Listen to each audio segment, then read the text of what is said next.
so we know. Doors that open for us in a moment. Keeping the light on, righting our old wrongs. Keeping our sights on everything we want. We catch our breath in the middle of it all. Chasing echoes. Sun is coming up over us, it's coming.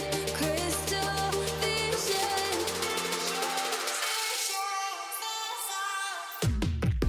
Like a fever, burning up, yeah, we're on fire. True believer, we're walking on the wire. I can see on the horizon all us. We can feel it, chasing the light is all we know.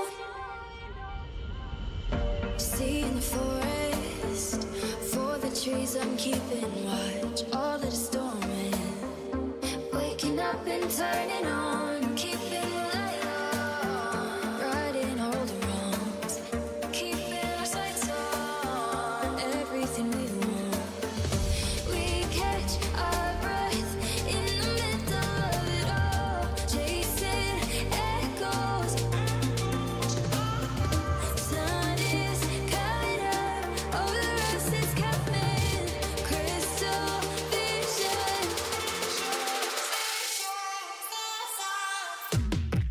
Like a fever, burning up, yeah, we're on fire. True believer, we're walking on the wire. I can see on the horizon all us. We can feel it, chasing the light is all we know. Chasing the light is all we know. Can't stop it, I won't let it go. Chasing the light is all we know. Can't stop it, I won't let it go.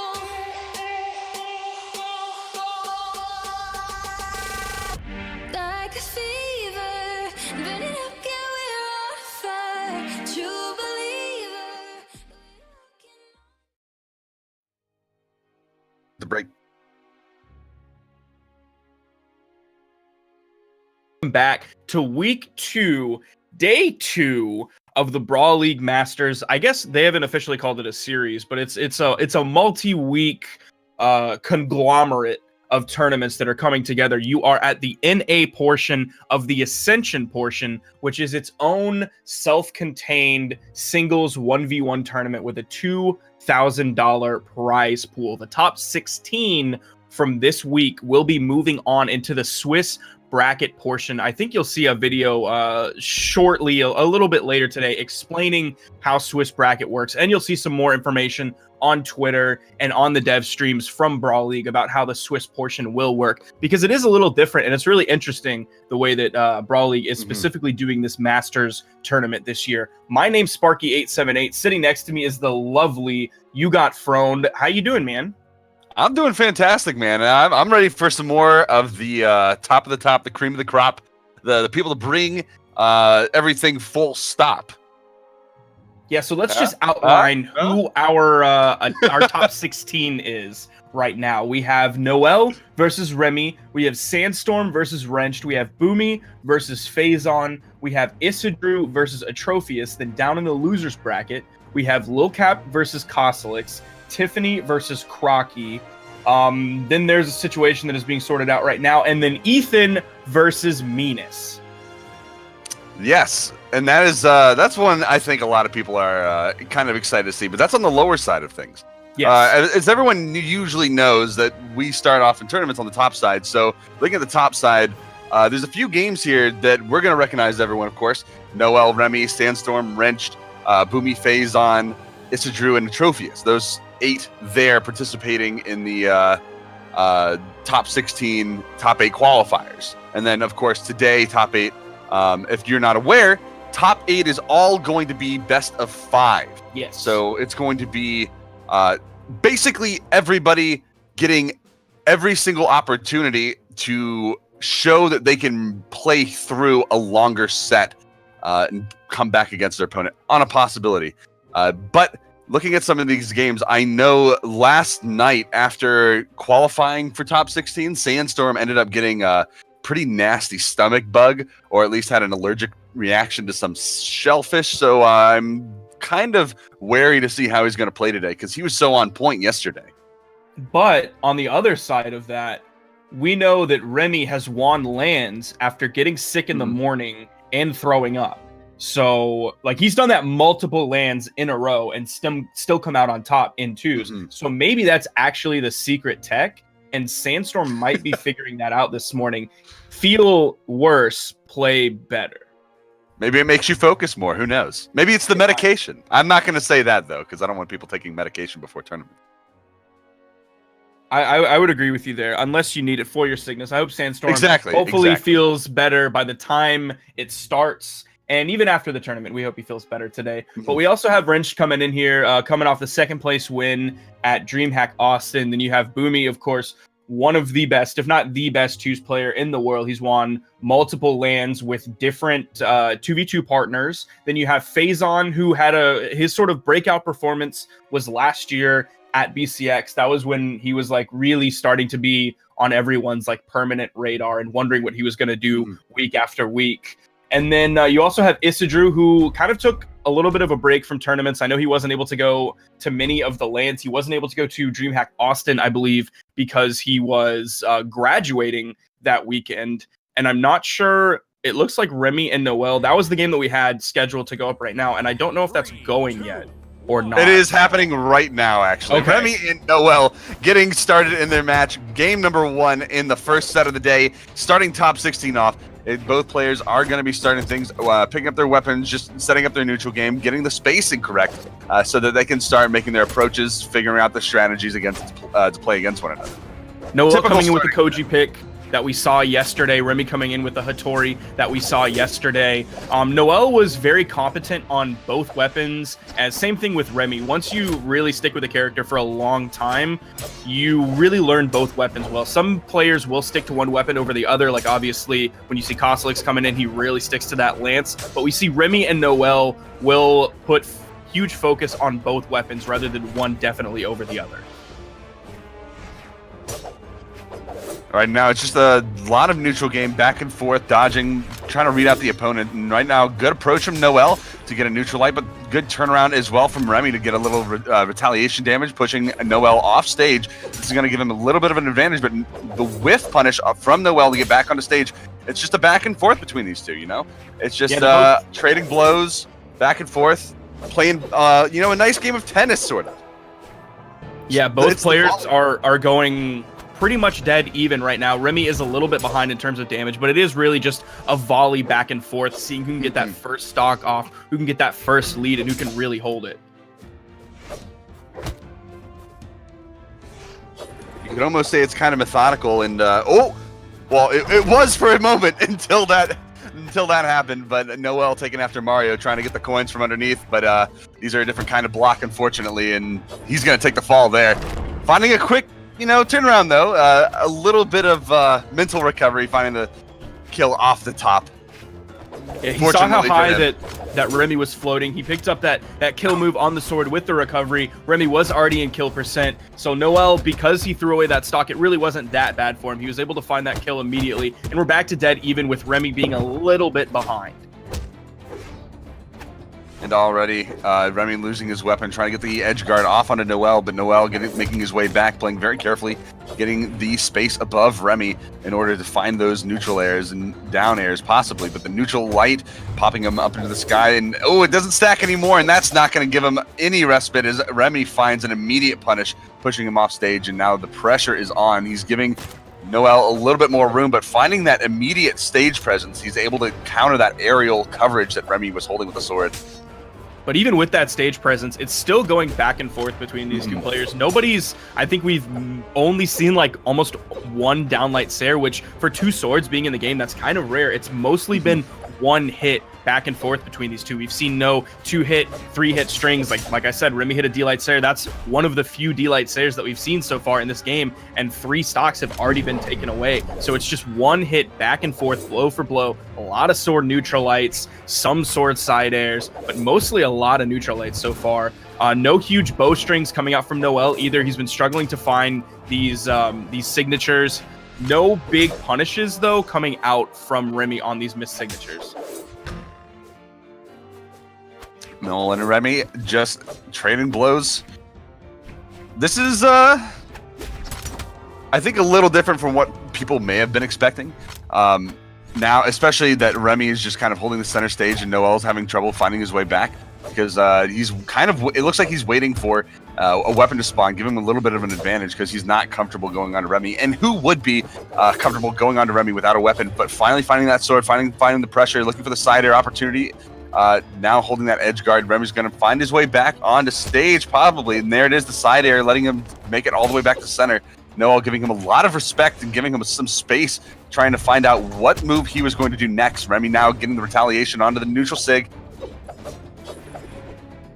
Committing a little bit off stage with that ground pound, but it looks like even though Noel went back over to the wall, Noel probably had the advantage there on the edge, even though they both had weapons in their hands. Even though Noel is a little bit behind, Remy was so damaged at that point that even a dare that wasn't in the sweet spot probably would have killed. A side air would have killed over there. Even a recovery that down low might have killed. So that's what Noel was looking for. That's why he was sitting on the wall for just a few moments. That's why Remy was positioned on the platform, so he didn't put himself in that risky situation. He did end up picking the fall, but Noel is getting closer and closer to kill percent on this final stock. You're seeing Noel stay really, really grounded. Remy floating a lot. There's a double D-Light side air.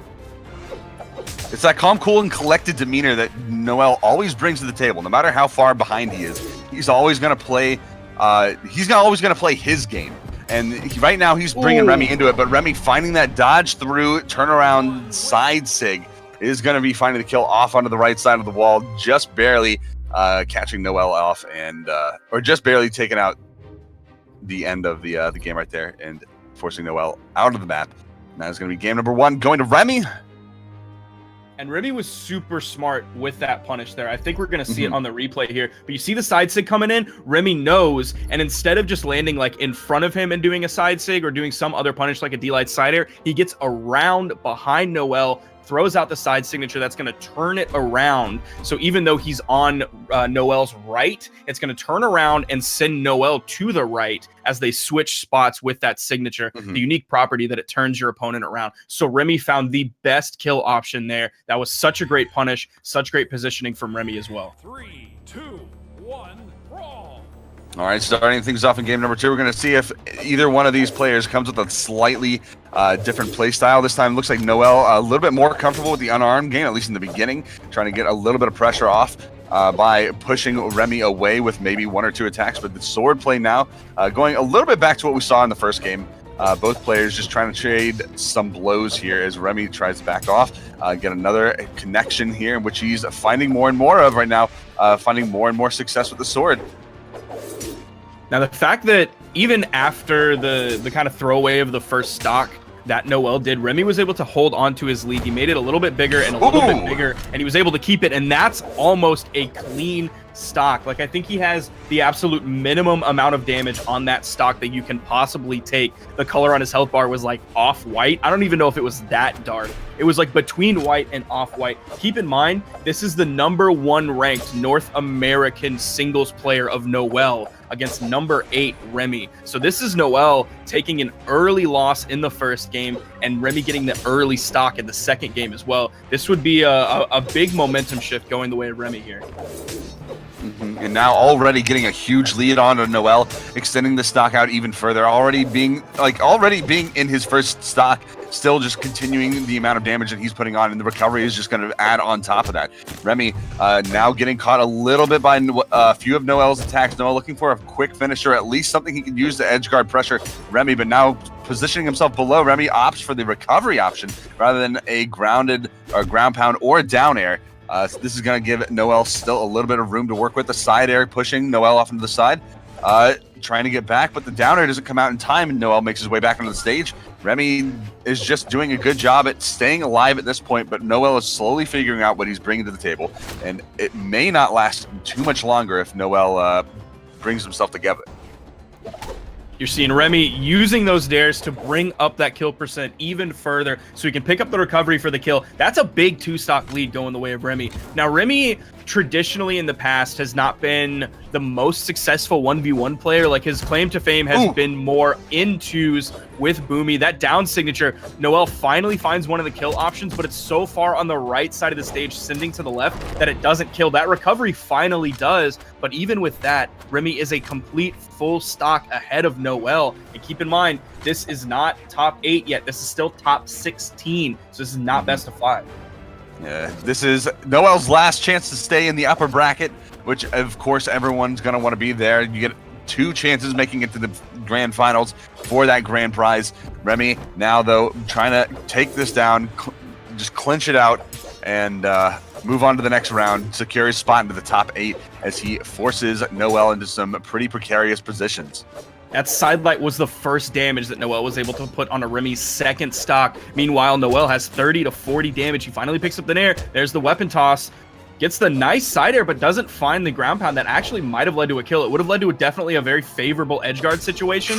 That could be what he needs to bring himself back in this game and set. But Remy has Noel on the wall. Noel recovering right over the corner. Side stick coming out now. Noel, going for the fast option, looking for the down air, not going to connect. And Remy now going for the down air himself. The weapon throw into the down air. Noel has he had the opportunity to kill, but he missed that last down air, stuffing out that last jump from Remy. Now Remy securing himself back on stage with the weapon advantage, of course, as well. Looking to finish this off as he does have Noel approaching that kill zone. Now, this is a qualifier to move into the winner's side of the top 8 bracket. You're seeing the weapon toss coming in from Noel. He charges the side sig just a little bit. That's classic Noel right there.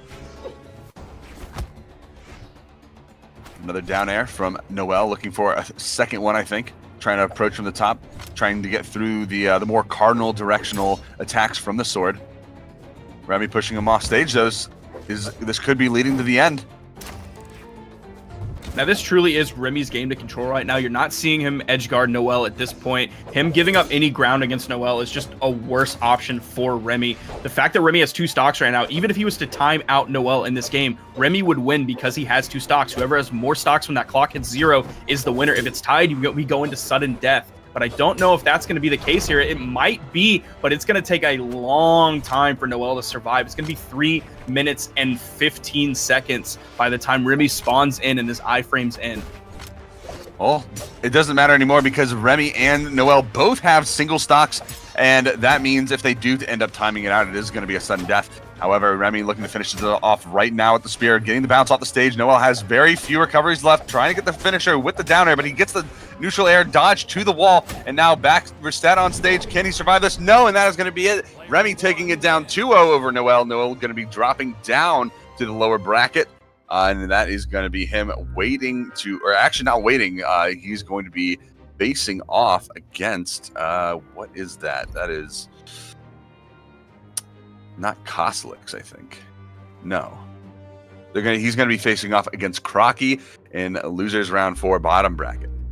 Now, that is a big win for Remy. Like I said earlier, Noel is the #1 ranked US 1v1 player, one of the most valuable 1v1 players in Brawlhalla right now, coming off of a DreamHack Summer win, a DreamHack Valencia win, a 9th place finish in Summers, which not being in top 8 for Noel is a little bit like, that's kind of the exception, but he's only done that twice this year. The rest, 7th in Winter Champs, 2nd in Spring, 7th in Outplayer Dismay, 5th in DreamHack Austin. That is top 8 placements out the wazoo for Noel. So this win from Remy, like, that's big for him going into this, solidifying himself into the top 8. He was able to dominate Noel in the beginning of the match. We also know he has the adaptation game. So if he can start out with that early domination in his best of 5 sets, win 1 game, win 2 games, then if his opponent adapts, he still has the time to lose multiple games before he has to really adapt, before it's really crunch time for him. So Remy is in one of the best positions that he could be in at this moment.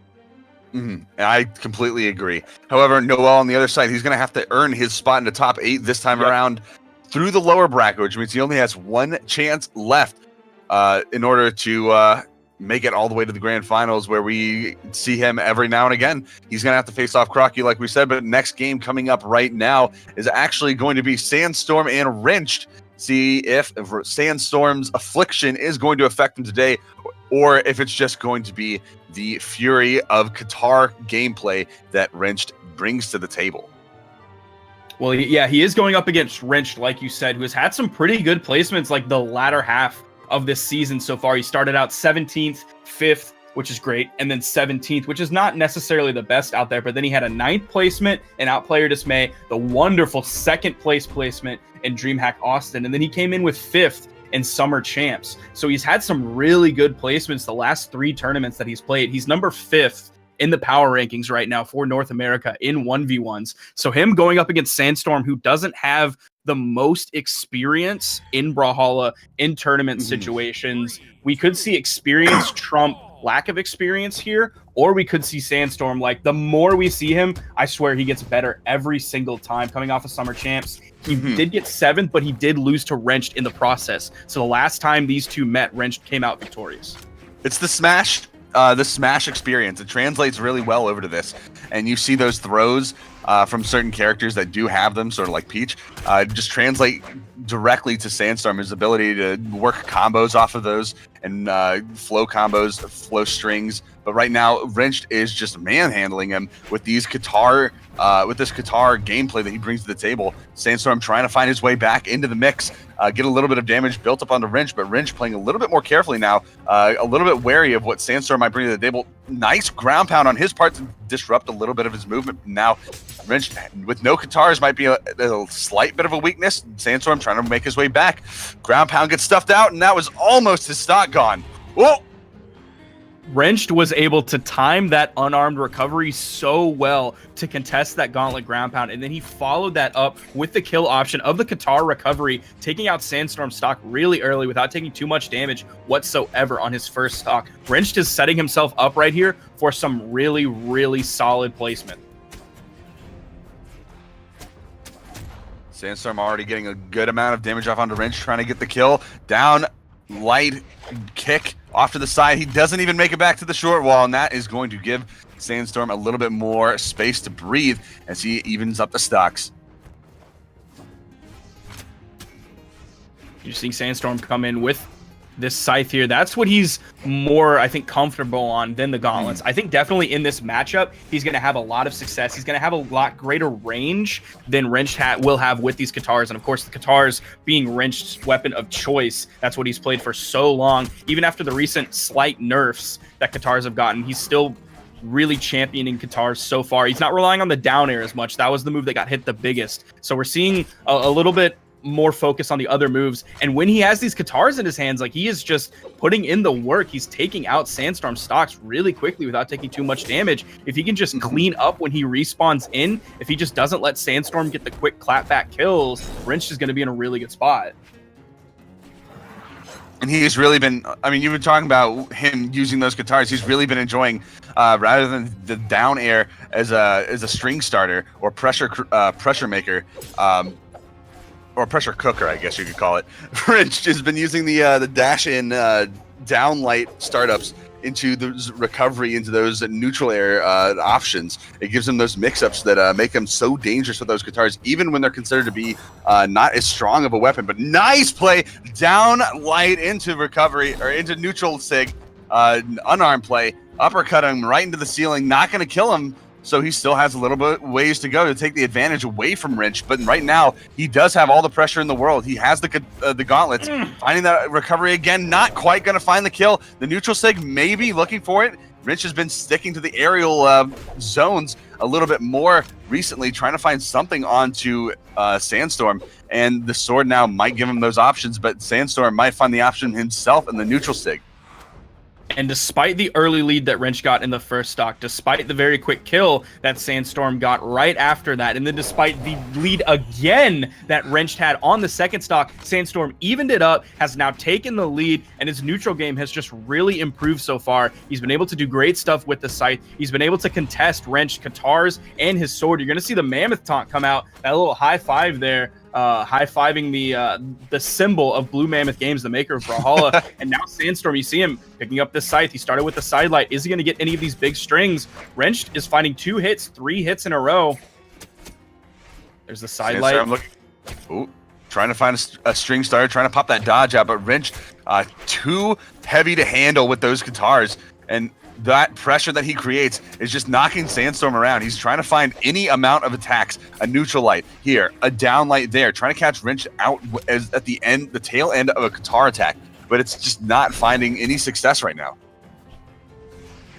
He has the gauntlets in his hands. He's staying very grounded so far. You're seeing like a dash jump nair, but there's the first like sidelight that we've seen from him. There's the sidelight into the recovery, a little bit different than the string we saw before, just mixing it up a little bit. You're seeing the signature start to come out as Wrench is closer and closer into kill percent. Charged up sig is going to be immediately punished using the active input to turn around the dare, the side sig over the edge. You're not seeing Sandstorm go over to try an edge guard whatsoever here. That's what he did the first stock, or whenever he got his first kill of the game. He was just standing right on the corner. He probed over the edge with that strong downlight. Now he's looking for these signatures. Nice spot dodge and a great punish coming out from Sandstorm. That was one of the first edge guards we've seen from him. Big commitment there, coming in with the dare, dipping down below that sidewall. Wrenches on the edge there. You see the downlight poking over the edge. Just a very quick dodge through from Wrench as well to avoid the downlight edge guard. Sandstorm making his way back. Wrench looking for the down air for the downlight recovery. It's not going to connect. Wrench now holding the zone, looking for the recovery, trying to find him off the top, and it's not going to connect as well. And Sandstorm with a little bit of an advantage here with the sword, or the scythe. He's going to take the side stick from Wrench right off the pickup, and that is going to cost him the stock and the game. And that is game number 1 going the way of Wrenched with an 80 damage lead over Sandstorm, which is nothing to scoff at. Yeah, that was a real nail biter towards the end. Who was going to find that kill option better? Who was going to find that kill option first compared to the other one? And that was actually an extremely long game. That was a 5.5 minute game. I think the one from Noel and Remy before that, like the longest one was maybe 5 minutes. It might have been like just under 5 minutes, but 5.5 minutes for a single game is actually really long. And I wonder if we're going to see Shipwreck again, because it's a possibility. Wrench seemed to struggle a little bit on the edge, not even just like in an edge guard situation, but more in the recovering back from the edge onto the main platform. You saw Sandstorm only really committed to an actual edge guard one time. And aside from that, he was just sitting right on that corner, throwing those downlights over the edge, waiting for Wrench's hurt box to peek over the corner so that he could get line of sight and make contact. I think if Wrench had more of a sidewall, then we might actually see some increased edge guard situations, which might be more favorable for Wrenched, but also that would give him a greater room to recover back to the wall, sort of sit on the wall, catch his breath, and get some space. Well, he's already, Sandstorm's already banded out, so I don't think he was feeling very comfortable on it either way, no matter how uncomfortable Wrench might have looked on the edge of any of those maps. Now he's going to have to determine which one of these he wants from Twilight Grove, Small Thunder Guard, and Mammoth Fortress. I think we can already count out Twilight Grove, as that is going to be a map that Sandstorm is going to favor heavily, especially with the use of the scythe, what we saw yesterday, doing those insane combos off onto the right side past the island. And it's going to be Mammoth Fortress, the map that everyone considers, a very solid, all-around, decent map. I think a few people only don't really like the platform, but, that's just personal opinion at that point. Now, it's interesting, though, that you just brought up the big strings that Sandstorm had yesterday, because we haven't seen him really hit very many of those against Wrench. It's been 2 hits, 3 hits. Like, so far, we haven't seen him go past 2 hits at all. We haven't seen these gigantic strings, these huge dodge reads, and I think that might be due largely in part to maybe Wrench's movement. Maybe he's just dodging in different directions than Sandstorm is going to expect. Maybe it's Sandstorm putting some respect on the mix-up options that Wrenched has for his movement, for his attack options, out of hit, stun, and things like that. Well, from what we saw in the very beginning, Sandstorm did actually try to start quite a few strings on a Wrench. But Wrench is, like you said, his movement was actually, I think, the thing that was causing it the most. Wrench able to expect those strings to be attempted by Sandstorm and then use the dodge properly in order to get out, or the jumps in order to jump out of a string or a combo. Just the movement and the thought to save that dodge to the tail end and stay away from what Sandstorm was doing worked out very well for him at the start, but still taking a lot of that damage is what is going to have cost Wrench a lot of what he brought to the table at the end of that stock, and that is Sandstorm figuring out, I think, what he needs to do against what Wrench is doing with these guitars, jumping all over him, taking over those aerial zones, and just causing a lot of pressure for Sandstorm. We could see the fast response, though, coming out from Wrench. There's the D-Light, reads the other direction, goes for the switching direction recovery. He started the D-Light going to the right, did the recovery going to the left, and he's able to pick up the kill off of that, keeping this game definitely even so far. Sandstorm has the gauntlets in his hand. Wrench has sword in his hands. So the range, except for maybe on the gauntlet downlight, is going to be in Wrench's favor whatsoever. And he comes in with the gravity cancel downlight. Great option right off the ground. Will still pick up a grounded opponent. Might pick up an aerial opponent if they're between like one jump height and the ground. But we're seeing the signatures come out from Sandstorm. He wants to keep this lead in his favor. He's looking for these kill options very early. That's what a lot of Mordex players will do. That's why a lot of like Gauntlet players or Scythe players seem to pick Mordex, is because he has those signature options as well. Sandstorm looking for a combo, a string starter right now, going for that raw side stick, trying to catch Wrench down at the range, but Wrench just dodged in with the side light to disrupt Sandstorm, get something started, but now if getting thrown off to the side, he's stuck on the wall, trying to figure out his way back into the ground pound is going to do it, the double ground pound, going to confirm the kill. Oh, triple ground pound, just for good measure. The triple tap, and that is all she wrote on that stock. Wrench on his last one now, and this is everything he's going to need, everything he's going to have left to work with in order to try to secure his place in the top 8, and top 16, securing his place in the top 16. That was yesterday, but Sandstorm now looking a lot better than he did in the game number 1. That beautiful triple ground pound cheeseburger was just too much for Wrench. He had to tap out. He couldn't eat the whole thing. He tried cutting it in half, and maybe that would help, but it didn't quite work for him. Even though he has more room on the wall to recover, Sandstorm was definitely chasing him down there, hitting him with those ground pounds like at the bottom corner of the wall. So with that extra room for Wrench to recovery, that's also more room for Sandstorm to play around out there. He has those options to recover as well. Wrench is going to turn around, get the kill, but he's about halfway through his final stock here. Sandstorm coming in fresh. There is no weapon spawn quite yet. Wrench has the guitars. You're seeing him play around that weapon spawn, but Sandstorm, the huge range they're able to pick up weapon spawns from. Sandstorm doesn't have to be right stacked on top of it. He picks up that scythe. He has Wrench on the edge again. Wrench saw how this went for him last time, and he doesn't have the movement options. He ended up getting picked up by Sandstorm, and that is going to be tying up of the set 1-1. That pressure that Sandstorm created by chasing him down really low really made Wrench consider when to use his jumps, because if he jumped too soon or dodged too soon, that was going to cost him dearly, because Sandstorm was just waiting there, waiting for that opportunity to throw the ground pound out, the raw one, because you can do those with Scythe, those like kind of fadeaway ground pounds where you do a jump and just pop it out, because the downward momentum doesn't start instantly with that Scythe ground pound. So he had to go low, try to find his way back straight up back to the wall, but he didn't have the options because he had already started recovering so quickly, trying to get back from the blast zone.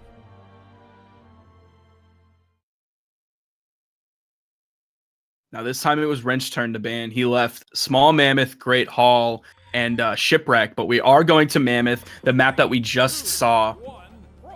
The one that Sandstorm just kind of completely dominated on. He looked really confident on it, just kind of a departure from game 1. It was really even on game 1, and this one was definitely, the second one was definitely more in Sandstorm's favor. Wrench coming in with a nice D-Light recovery, getting some solid damage there, looking to follow up with a second recovery, juggle Sandstorm a little bit in the air. You're seeing Wrench play very floaty. He'll jump once before he hits a falling side air, or he'll jump twice before he fast falls down to make his attack. So he's staying really, really floaty while also staying like halfway grounded as well. Sandstorm coming in with the signature, trying to send Wrench really far off, gets the side air to bounce Wrench off the wall.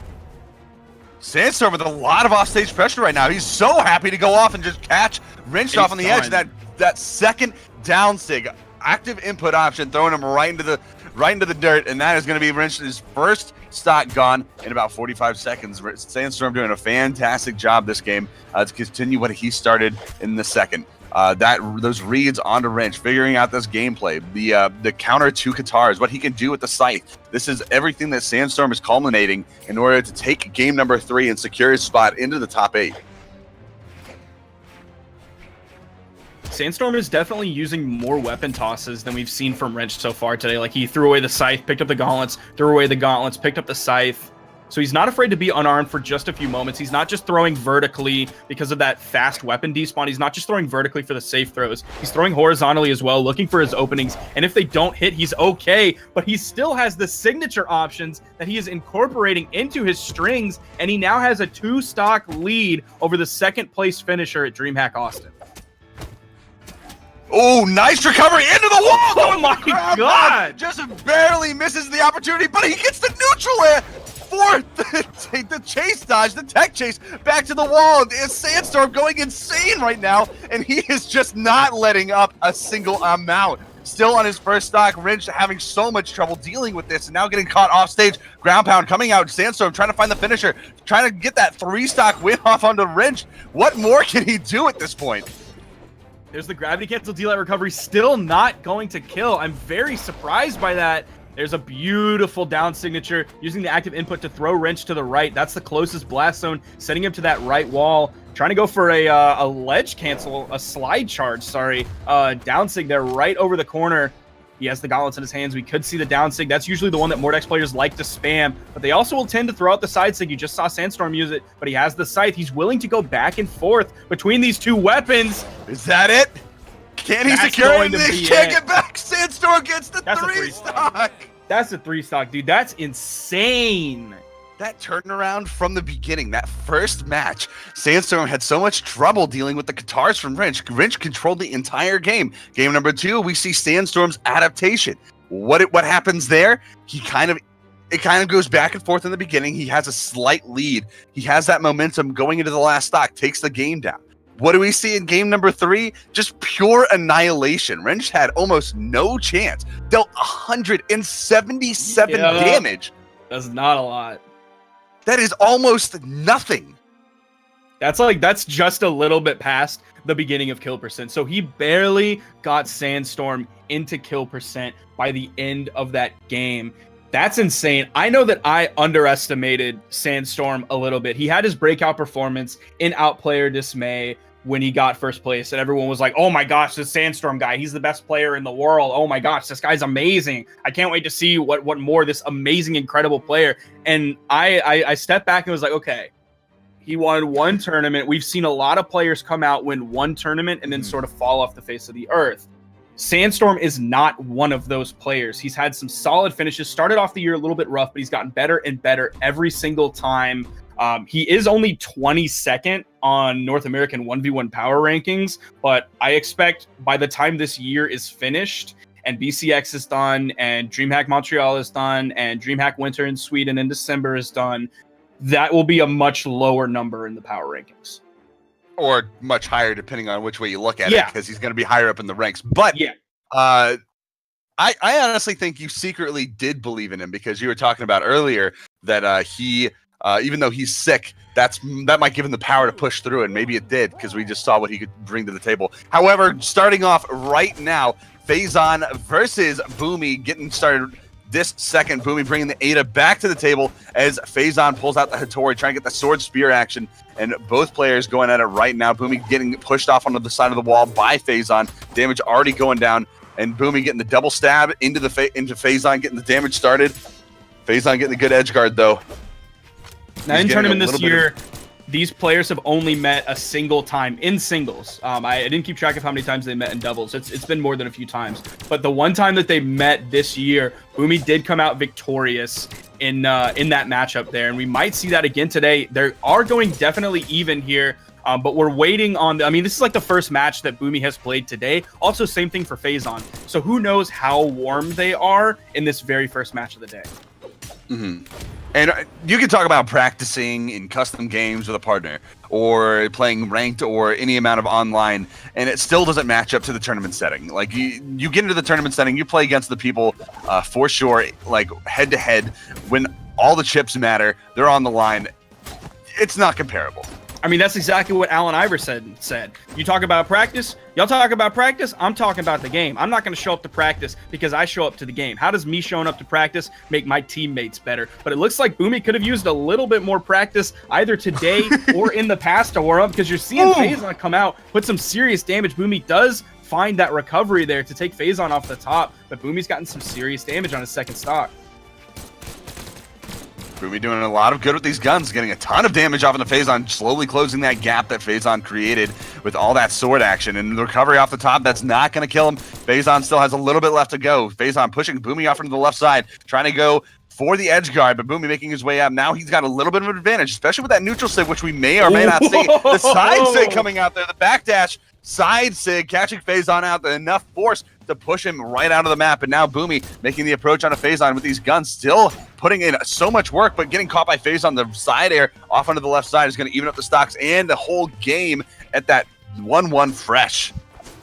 Bhumi is without the weapon here, but you see he's not afraid to initiate unarmed onto Faison, even though Faison has the weapon advantage and definitely the range advantage. You're seeing the neutral light come in, the double chase dodge, using that dodge, chaining it into another one to really chase down Bhumi as he's retreating to the left side of the stage. There's a side light. It doesn't lead to connection on the recovery. You're seeing both these players pretty much trade even damage back and forth with those same weapons. Bhumi's coming in with the guns. That's definitely a weapon he has so much experience with. Probably one, or definitely in the top 3 of the best gun players in the world. Well, and I mean, I don't think that's too far-fetched to say. It's hard. It's a long distance and a long walk to see another gun player dedicated in that fact in this game right now. Most players playing sword, spear, guitars, scythe. We haven't really seen gun in a large capacity up until recently, so I wouldn't say that's too far-fetched. Bhumi finding the kill, though, on the ground pound edge guard option, sending him off to the left, and that's going to be Bhumi taking game number 1. And you saw very even damage between the two. Even though Faison was able to get that early lead, it was like 528 to 517. So extremely close in terms of damage. And we're going to Great Hall. This was Bhumi's pick. Both players are using the defense stance. It's going to give them a little bit more survivability. Ada's is taking out of the dexterity, and Faison's is taking out of movement speed. Of course, dexterity being a very high stat for Ada, and the movement speed being a very high stat for Hattori. So both of these players are not going to be really left wanting in either of those categories that they're being taken out of, but they're definitely going to feel a difference in this defense. 3 defense to 4 defense. Like 4 defense seems definitely survivable. 3 defense can be a little bit rough depending on your play style. Ooh, side sig option comes out. Neutral sig trying to catch Faison off on the back jump, going wide, but Faison now getting the ground pound, the down option. Bhumi both and Faison trying to get those down airs, trying to stuff those out on the stuff each other out on the wall. Bhumi now trying to make the guns work, going for the recovery, not going to catch it. Faison looking for his own, not going to catch that either. Bhumi making his way to the center of the stage, still looking for recoveries. He knows he has Faison in that kill percent. If he can catch the recovery, and keeping Faison above him is going to give him that recovery opportunity every single time. But the side air is going to finish it off right off the down light. And Faison's first stock is going away and gone. Now, gun side air as a kill option, that used to be like the Lucian player classic. I swear, Lucian players back in the day had gun side air down to a science, better than any other gun players in the entire game. But with the recent gun damage buff, like building up damage and using a lot of Sayers, that's actually a really effective strategy. You're seeing Bhumi focus a lot on gun Sayer as well today, probably more than he has in the past, based on those recent buffs. Like gun Sayer as a damage dealer is awesome. And now Bhumi he's just keeping the damage going right now. Although every single time Faison takes that center position on this map, it gives him a good advantage to just control map positioning. This map in particular, especially with the platforms above and to the sides, with weapons like sword, that have those strong directional attacks, give a lot of map control options for the player, forcing the opponent to stick to a lot of aerial play and get caught by a lot of recoveries that may or may not have a lot of high damage, high force that we see, Bhumi taking advantage of when he's in the center control, using those recoveries, trying to catch Faison out with a lot of damage. Oh, I actually expected one right there, but he went for the down air option for more damage. Faison is just struggling to find any openings on the Bhumi whatsoever here. Bhumi is almost a full stock lead right now, and he already has one game under his belt so far against Faison. That ground pound just going right over the edge. That side signature coming out from Bhumi, proving why he favors Ada so much right now with the spear buffs, with the gun buffs, with Ada's strong signature kit, with the defense stance as an option to give her a little bit more survivability. Gets the down signature. I don't think that one actually has a lot of force on it, so it's not one of the best kill options. It's very little. Almost center stage. Faison is like getting redder and redder, and that still didn't even send him off screen. It's used mostly as a dodge and punish. So trying to catch Faison on the back end, whether it kills or not, it's going to send him off stage, create that edge guard pressure that Bhumi needs to at least try to secure a kill. But right now, center stage, all he needs is a raw side sig. Faison not expecting that. That's going to be a 2-0. Very quick from Bhumi to secure that spot, and he's going to be moving on to the top 8. Now, once Faison had that early lead on the game on Brawlhaven, Dobrain said in chat that Bhumi was going to switch to Hattori after that game. I think he was maybe expecting, he might have still expected the Bhumi win, but he also might have expected the Faison win as well, prompting Bhumi to switch to the Hattori pick. But it looks like he's just really sticking with this Ada pick, really going all in on this pick that he thinks is really smart here. I mean, it's definitely working so far for him. The more he played Faison, the more he was in control of that game. Now moving on, though, we got our next game coming to us at this very moment. We got Issa Drew versus Atrophius. Atrophius, who's been phasing out that scythe in more recent games, picking out the Val pick. But something a little interesting from Issa Drew is that we're seeing him on Orion right now. Something that a few players considered him to not be nearly as good as the rest of the cast. And now watching him pick this out, instead of his normal Bryn pick, I wonder what this is all about. I think this is directly in response to the spear changes, to the lance changes. A lot of players were putting Orion very, very high on their personal tier list after the most recent patch that came out, that gave Lance that really strong combo, that gave Spear more damage options, more kill options, safer kill options as well.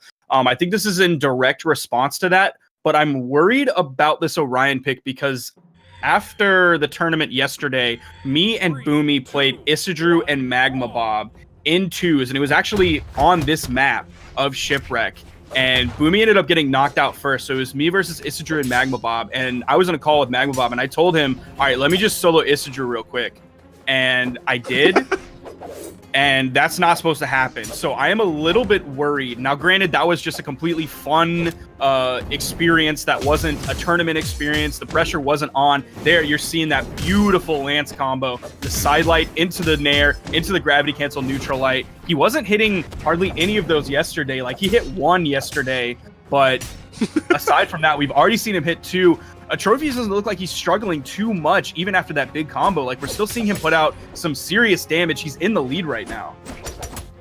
I think the pick for Issa Drew actually comes more of a surprise because of how much success he was having on Bryn yesterday. Like, if it's not broke, don't fix it. And the axe play coming from him, he still had a lot of those strings down, a lot of those combos. He was finding kill options, damage. I'm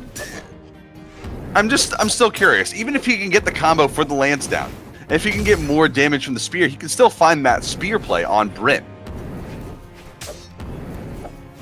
Yeah, this Orion pick is looking fishier and fishier here for Issa Drew. He still hasn't killed Atrophius yet. That weapon toss is going to confirm. He doesn't have too much damage, so this isn't the worst pick in the world. I think as he warms up this Orion more and more, again, for Issa Drew, this is his first set of the day. This is his first set in top 16, so he might just need some time to warm up, just like we saw from Bhumi a little bit earlier. Faison got the early lead, but then Bhumi just completely turned it around that game, and in game 2 as well.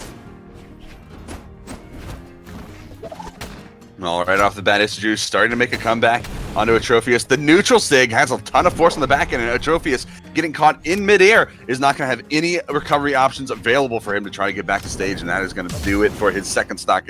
Issa Drew finally taking the advantage in this game and turning things around, getting a lot of damage off with the lance, but Atrophius trying to turn it around.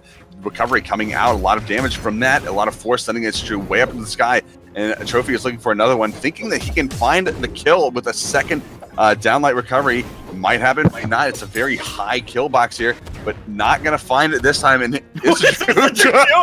What in the throwing world? out raw recoveries for no apparent reason.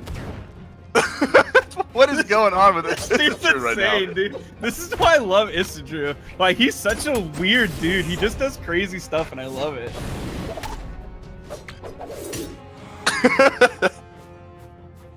If he's not careful, though, he's going to be on his last stock with Atrophius, and he is. Atrophius has about 60 damage on this stock compared to the fresh one coming in from Issa Drew, but Issa Drew picks up the lance.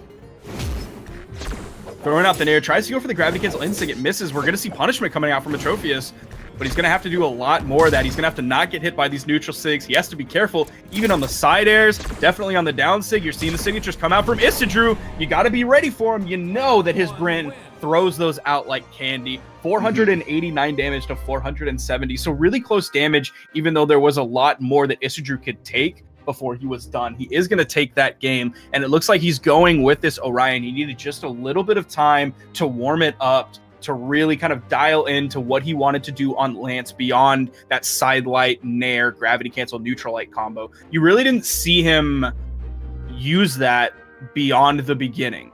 So he's not just using that as his one trick. He's not a Lance gimmick right now. He's using more of Lance. What is this? We got to switch back to the scythe. A pocket pick of Atrophius, I suppose you could say, as he holds onto the sword, but gets back to his roots with the scythe, playing the Jiro pick. Now, I don't think this is something we've seen him play in the past, so I don't know how comfortable he is on the signature moves that Jiro has, but Issa Drew sticking with the Orion pick. He must be pretty good right now, coming off that first game win. Yeah, also I just noticed his level is 67 with Orion. So he spent a considerable amount of time on Orion. We're used to seeing, like we started off seeing him throw in some Ulgrim in his tournament play that was really successful. Then we saw him throw in the Bryn play that was really, really successful. We just haven't seen much of this Orion that's really successful in singles tournaments. I want to say it's what he actually started with when he really started playing tournaments. His first character was the Orion pick, so it's kind of I guess a back to his roots thing. But it's been so long that and Lance is so different as well. Is it something that he's going to feel? Ooh, that was real cheeky. And Atrophius coming in possibly with the first kill here. He's going high. He noticed Issa Drew's going high. He was looking for the side air. Issa Drew was just a little bit too high in the air for him. Atrophius didn't have any other jumps to throw in there. He could have thrown out a recovery, but he wanted to go for that lateral hitbox, and that wouldn't have given him that. There's the side signature coming out from Atrophius for the first kill on Issa Drew. That's what we saw last game, though, and you saw how that ended up with Issa Drew taking it. Picking up the spear right now, this is going to be more familiar territory from what he's used to recently in Atrophius with a very nice scythe combo. Now getting more of this pressure on to Issa Drew, but he did a backdash rather than a dodge in, which I think he was more expecting, or at least trying to expect Issa Drew to dash in on him so he could do a retaliation with the scythe. But now getting taken out on that first stock is going to create a little bit of a pressure situation for Atrophius, as he has to find a weapon to respond to what Issa Drew is bringing to the table, and the recovery not going to connect. That is going to give him a lot of damage on the back end. He's trying to find those optimal damage options. You saw him go for the D-Light Dare instead of the downlight side air or anything else like that, because he wanted that third hit to catch the bounce off of the platform with the recovery, outputting basically the most possible damage he could in those 3 hits with the string. He wasn't able to find the recovery, but he did throw out a D-Light recovery after that, so he's definitely putting out some damage. He has Issa Drew in kill percent right now, but you've seen how quickly Issa Drew can come back. You've seen how early he can kill players by using his signatures in goofy spots that you don't expect, like that. If Atrophius would have committed more, he would have ran into that gravity cancel neutral signature, and I think Atrophius knew that, which is why he didn't fully commit on that edge guard until he knew that Issa Drew had burned so much of his offstage recovery currency, if you will. He just threw out 6 raw signatures in a row trying to catch Atrophius on the approach, and none of them connected. And now finding finally something to succeed here, trying to find a kill onto Atrophius, the recovery off on the island right side. Not going to find anything, and Issa Drew just throwing a ton of moves out, just trying to catch Atrophius out. Who tries to go for the downside, gets punished with the neutral light. Atrophius trying to get over and around Issa Drew, but Issa Drew comes in with that beautiful signature, getting the kill there, immediately contesting it. Issa Drew making a slow approach on the Atrophius. Atrophius slowly trying to find his way over to the weapon. Going to find the scythe as well. Issa Drew now getting just, you can see him just, I think he's just constantly pressing the light attack button right now as fast as he can, trying to catch Atrophius off on some angle. Because he hasn't stopped pressing the attack button for the last, I don't know, 20, 30 seconds or so. Oh, nice down stick from Atrophius. This could be the win here. You're seeing Issa Drew come in. Nice side air coming out from Atrophius, keeping Issa Drew high. Safe lance nair throw, or sorry, throw into the nair. The recovery not going to kill. That defense from Orion holding on. Issa Drew just staying in the middle of the platform. Oh no! Haymaker from Raw mid-stage is gonna be what it takes to take Atrophius down. That is game number 2 going the way of Issa Drew. And that is all she wrote for that match and set. Issa Drew moving on. He is going to be the last, I think, top bracket qualifier for top 8. And that is going to secure winner side top 8 as Remy and Sandstorm facing off in one match, and Bhumi and Issa Drew facing off in winner side number 2 in top 8. And that is going to be best of 5 coming up in a bit. But before we get that, I think we will be dropping down to the lower bracket to see how the top 8 qualifiers finishes out. We have Remy and Sandstorm in the room, so we might not be doing lower bracket just yet. It looks like, I don't think any of the lower bracket matches are scheduled for stream until top 8. I think that's what Kosalix was saying to me earlier when I first came into Discord, was that he would have to go through like some serious top level players. Like he had to go through Lil Cat, then he has to go through Reds until he would go into top 8 in the lower bracket. So yeah, we are just continuing on through winners right now. It looks like Noel has solidified himself in the lower bracket, and it is Faison versus Menace right now for their top 8 qualifier. Atrophius versus Midget, and Wrenched versus Kosalix. That'll be the rest of your lower bracket qualifiers going on. Type ! bracket in chat if you want to follow along and see how your favorite players are doing. But we will be moving on to Remy and Sandstorm, like we said, and I'm very excited for this match because I like to watch Remy in ones. I love watching Remy in ones. I think he does some really cool stuff on this Hattori. He does some stuff that we might not see from some other players, but he also just has like this air of consistency in his play that I really like. And on the flip side, I also love really watching Sandstorm as well, because you know it's a newer name in the community, and especially making it this far in the winter side of the tournament shows a lot of progression that he's made throughout the last few tournaments. And the way now he's facing off against one of the best 1v1 players in the scene, Remy, and this is going to be a very interesting match between the two.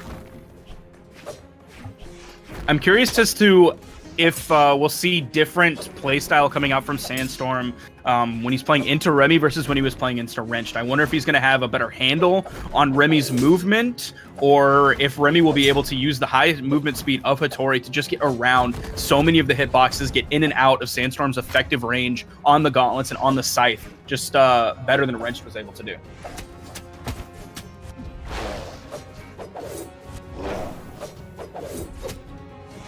Sandstorm trying to get a little bit of damage here off onto Remy, making a slow start in this game. Remy trying to find a little bit of retaliation here, getting the double side light and approaching the edge guard situation. And Sandstorm trying to expect Remy to make it something of a little bit of a closer approach, finding the neutral air on that. And Sandstorm trying to find how he's going to read Remy out of these neutral lights. And I don't think Sandstorm's been hit in a good probably 15 to 20 seconds, even though he's thrown out so many signatures. Remy is just not finding any huge meaningful openings. He finally picks up a neutral light there, but Remy has to be careful with all these signatures that are coming out unpunished. Remy can't run into a single one of them or he's extremely likely to die. Remy doing a good job at securing that first kill on a Sandstorm, turning the game around into his favor. Now he's going to be looking to try to extend the stock out as much as he can, even though it doesn't have too much mileage on it. And it looks like it has literally 0 after that point as Remy gets caught by the downlight uppercut, and that is going to be Sandstorm equalizing this match, looking for a little bit more damage and approach onto Remy. Now, it seems like from what we saw today and yesterday, Sandstorm does the downlight into the gravity cancel neutral heavy more than a lot of other players. It can be a little bit difficult mechanically to pull off, So once that kind of started to happen, once it got nerfed a little bit, ooh, nice string coming out from Sandstorm. You saw more players kind of stay away from that a little bit. They would put out some more just regular damage before going in for the downlight recovery, just so they can really get that easier to pull off combo, that easier to secure kill option, even though it does require a little bit more damage. But these two players are going dead even right now. Remy has Sandstorm on the wall. He's able to get back to the platform, but he ends up taking a neutral light coming out from Remy. You're seeing him be very careful on how he's going to recover back to the platform, throwing out the downlight, throwing out the nair, gets interrupted by another neutral light coming out from Remy. We've seen a lot of neutral lights today. I think more than we've seen in the past from Sword players. They're not focusing on the downlight as much, but there's the gravity cancel side signature, a Remy and Bhumi special. Sandstorm getting another downlight recovery, but this time Remy doesn't have enough damage for that to be a kill option. Sandstorm looking as well for the downside connection, and there's another recovery, finding it off of the side light mix-up read onto Remy, and that is going to do it for that, second stock. And Sandstorm now has the possibility to bring this back into his favor and maybe take the first game. Remy, nice string. That's going to even up the damage between these two, and actually Remy is a little bit behind now, mirroring sort of the beginning of the game so far. If Sandstorm can continue the damage output, find the signature kill options without taking too much damage in the process, then we won't see what happened first stock with Remy getting the kill. There's the D-Light recovery. Is Remy going to look to juggle? He tried to find the side air. You're seeing Sandstorm staying grounded with the side lights. Just going one jump height up, figuring out where he wants to place his attacks, falls right on top of Remy with the down air, then gets the ground pound. Remy doesn't have any more movement options in the air. Sandstorm is going to take it. That's game number one, and I think that's a little bit of an upset. They're both in the top of the winner's bracket. They're both made a huge run through the top bracket, but I think as a more established player and a longer-standing, more experienced 1v1 in the player in the scene, I think a lot of people were probably expecting Remy to take that out in the end, especially with the way he started that game, taking the first kill. But keeping it so close, Sandstorm finding that option at the very end, and a huge string to start off. He's still extending it. Remy taking so much damage from these Sandstorm gauntlets. He's doing such a fantastic job getting game number 2 started. A similar show from what we saw him do in the first game we watched. And all he took so far was a side air and a down air. There is a neutral light. 3 single hits on Sandstorm so far in this game. And he takes the kill onto Remy right there. Big opening for Sandstorm here. This looks like Sandstorm's MO right now, where he just gets in, tries to read out his opponent, see what the patterns are, and then just annihilate them in game 2.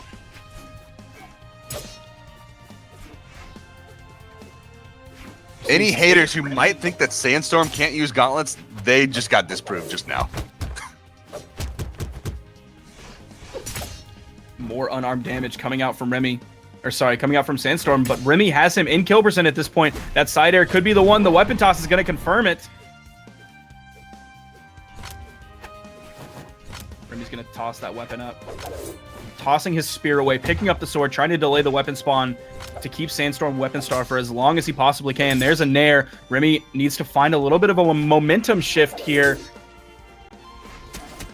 He's doing a good job evening it up, but there is the downlight. The spot dodge just barely gets through Sandstorm's neutral signature. Oh, that's going to be the kill. And Sandstorm, you see him stripping the field. He once again has a very large lead coming in up against Remy. Remy does have the spear. He's going to have a lot more range compared to the scythe, except for the scythe downlight. Remy is struggling to find these openings.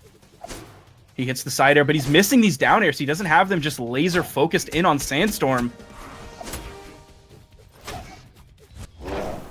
You see Remy floating right now. There's the side air coming in. There's the downlight. Goes again for the neutral signature. He delayed it just a little bit in case Remy spot dodged this time. There's the neutral sig again, sending Remy off screen even though he's in the orange. The side sig from Remy is going to turn Sandstorm around, pick up the kill, put them even on stocks. Now Sandstorm making his way back in the middle. On his fresh stock, has a lot more mileage against Remy right now. Looking for the possible kill options, looking for the side light option mix-ups. Oh, the down sig coming out, trying to catch Remy, throw him up into the air. Remy just trying to survive at this point. Oh, the option, he finds it, and there's the recovery into the top. Game number 2 going the way of Sandstorm. And that's a JV2. bite away. That is a big JV2. Yep. Just looking even better and better. Game to game, Sandstorm just continues to improve. And remember now, this is not for the win for the set. We are in top 8 now. This is going to be best of 5 territory. Remy does have some space to make this back if he loses here, but not very much. Coming into this game on Thunderguard Stadium. 2, 1, brawl. We saw them play here before. Will anything be different here, or will Sandstorm take it out again, turning this set into a big 3-0 for him after Remy took out Noel basically with ease? Sandstorm now making his approach with Gauntlets, trying to continue the strings that he's been showing off so vividly.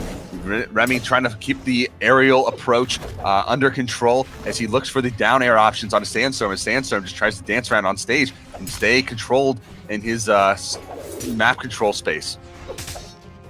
This Falling Cider coming out from Remy. He has Sandstorm on the wall. You see, Sandstorm really likes to probe over the edge with those fadeaway neutral airs, with the side airs as well, right over that corner. Sometimes he'll throw a downlight just when he has line of sight. Remy picks up the spear, tries to get a little bit of a spacing damage in onto Sandstorm. Double recovery onto Sandstorm, not going to kill him. Not too much. Oh, catches him on the side light through the signature move. And that is going to be very difficult for Remy to come back from now, as he really needs to find a kill option. The recovery still not going to do it with that high spacing. He needs to kill him off the side. He's looking for the side six. Yeah, I was going to say, is he going to try to pick up with the recovery, or is he going to look for the side signature? You saw him do the gravity cancel side signature, but the option right there, the best option was that downlight into the gravity cancel, downlight into the recovery to pick up that kill, put himself just a little bit of a lead, but we saw that before from Remy on this stage, and Sandstorm was able to take it out in the end.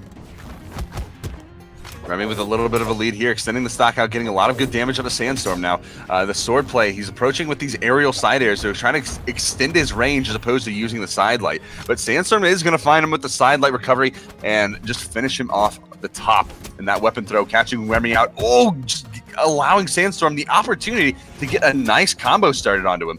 Going for the ground pound off stage, Remy is going to swap places.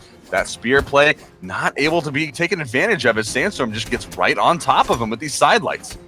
And Remy is just struggling to find the options right now. He picks up a nice dare, but it seems like Sandstorm just has Remy on the back foot, and that higher kill ceiling compared to Brawlhaven might be why that they're on this map, giving Remy a little bit more survivability there.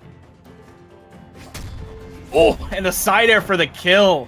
Sandstorm in just mid-orange right now. He has the option to take some serious damage onto the stock before he's really in threat of dying. Remy coming in with some unarmed damage. He's able to pick up the spear immediately. Sandstorm looking to take him off the edge, end his life prematurely right there. That's guaranteed. That's guaranteed kill. Yep. He used his recovery to try to catch Remy off, but the dodge from Remy meant that Sandstorm had a whole jump recovery option less to get back to stage from that, and Remy took perfect advantage of that right off stage to secure the kill. With the weapon toss there, even though hitting the weapon toss gave Sandstorm another jump on hit, his air dodge cooldown was still in cooldown effect. It's a very long 3-second cooldown, so he didn't have the option to use that again to get back up to the platform. Remy taking a lot of damage. The down sig almost taking him off the top, but still not quite enough damage for that to be a fatal blow. Remy picking up the spear, giving himself just a little bit more room to work with. Sandstorm having less damage, though, than Remy. This is going to give him another opportunity to take game number 3 and cement himself into this set as having a massive advantage going into game number 4. But it could go either way at this point. Oh, looking for the neutral sig, not going to connect. He loves that neutral sig. A 3-0 would be huge for Sandstorm here. Going up against a player like Remy, solidifying himself in the winners finals for a top 3 placement would be massive.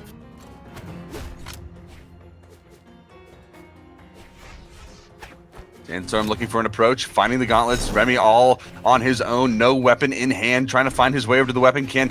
I kind of expected Sandstorm to throw the gauntlets away for a potentially kill option with the scythe, but no, left it there, trying to approach Remy on that, trying to find it. Oh, goes for the recovery, not going to connect. The weapon throw down, throwing Remy out of his recovery loop and trying to get back on the stage. Sandstorm has a little bit of an advantage here, goes for the signature move, but the recovery is going to be the one that takes him down, and Sandstorm takes game number 3 and is 2-1 in the set, only needs one more to get into the winners finals. Huge game from Sandstorm, solidifying himself tournament after tournament.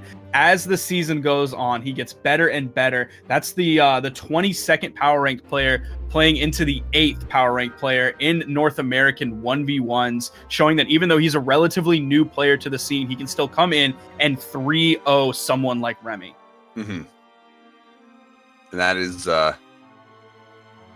is a pretty crazy way to end that match. And now I think in the lobby now we are looking at Bhumi and Issa Drew getting ready to face off. And of course, Bhumi is going to be playing those guns and spear, the Ada pick that we've been seeing a lot of success from him on.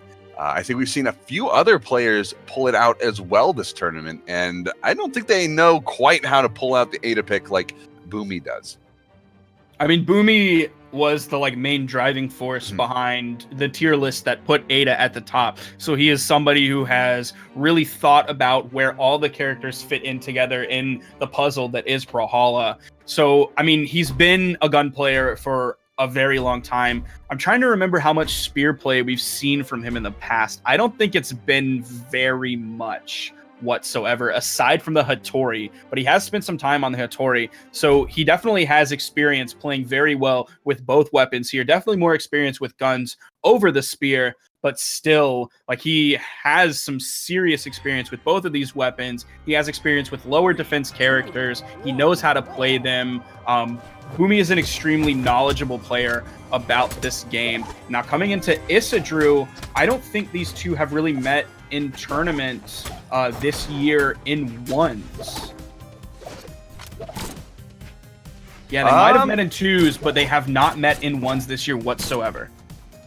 Well, this is going to be a hallmark moment between these two to find out which of these two top-level players can come up on top. Bhumi and Issa Drew being forces of nature in the community, and Bhumi already finding a kill off the top, 30 seconds in with the recovery through the ceiling. Issa Drew pulling out the Bryn pick as well. This is, I guess, something he is more comfortable with approaching with the guns rather than using that Orion pick we saw in the first game he played.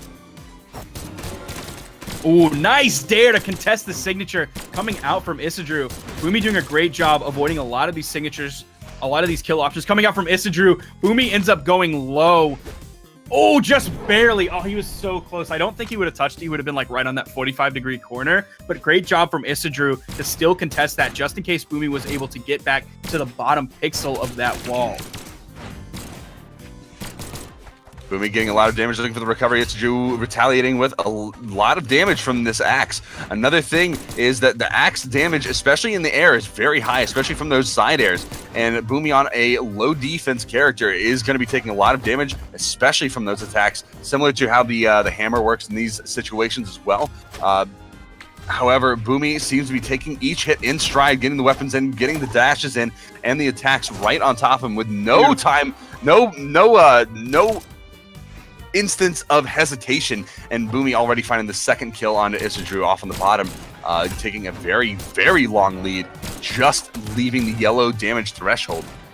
Now, we saw towards the end of the previous set that we saw from Bhumi, we saw him use more of those signatures. He wasn't throwing them out as much as a player like Issa Drew would, but that is something that Issa Drew is going to have to try and contest, is these really strong signatures coming out from the Ada. We haven't seen Bhumi need to rely on them so far very much for his kill options or his damage options. It's just been raw neutral game outplay, raw offstage outplay, just raw mastery of this character. Great pick with this Ada here. And Bhumi going low again. Issa Drew's not able to catch him out with the weapon toss this time. And Bhumi's still able to recover. He spent so much time off stage. How is he able to do that? He's going to eat a big meaty axe there. Finally falling, but he stayed alive so long off stage. If there's any player who feels really comfortable off stage playing those a more of a bait game, it's Bhumi. He knows exactly how to position himself off the bottom of the wall to use the recovery to get back to tag, to pressure his opponent to still hold on to a couple jumps here and there, and Bhumi taking it down center of the stage, getting the side sig onto Issa Drew and going right into game number 2.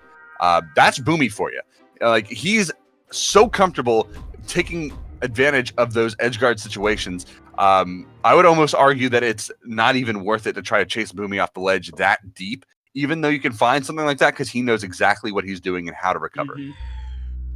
Now, it's interesting because I'm seeing people quote in chat something that Bhumi said in regards to where he put Axe on the tier list. He put Axe pretty low on his tier list. And I believe the quote is, if people are directly quoting in the chat, if you call yourself a professional player and you lose to Axe, you should really reconsider calling yourself professional. So a lot of people are spamming that in chat.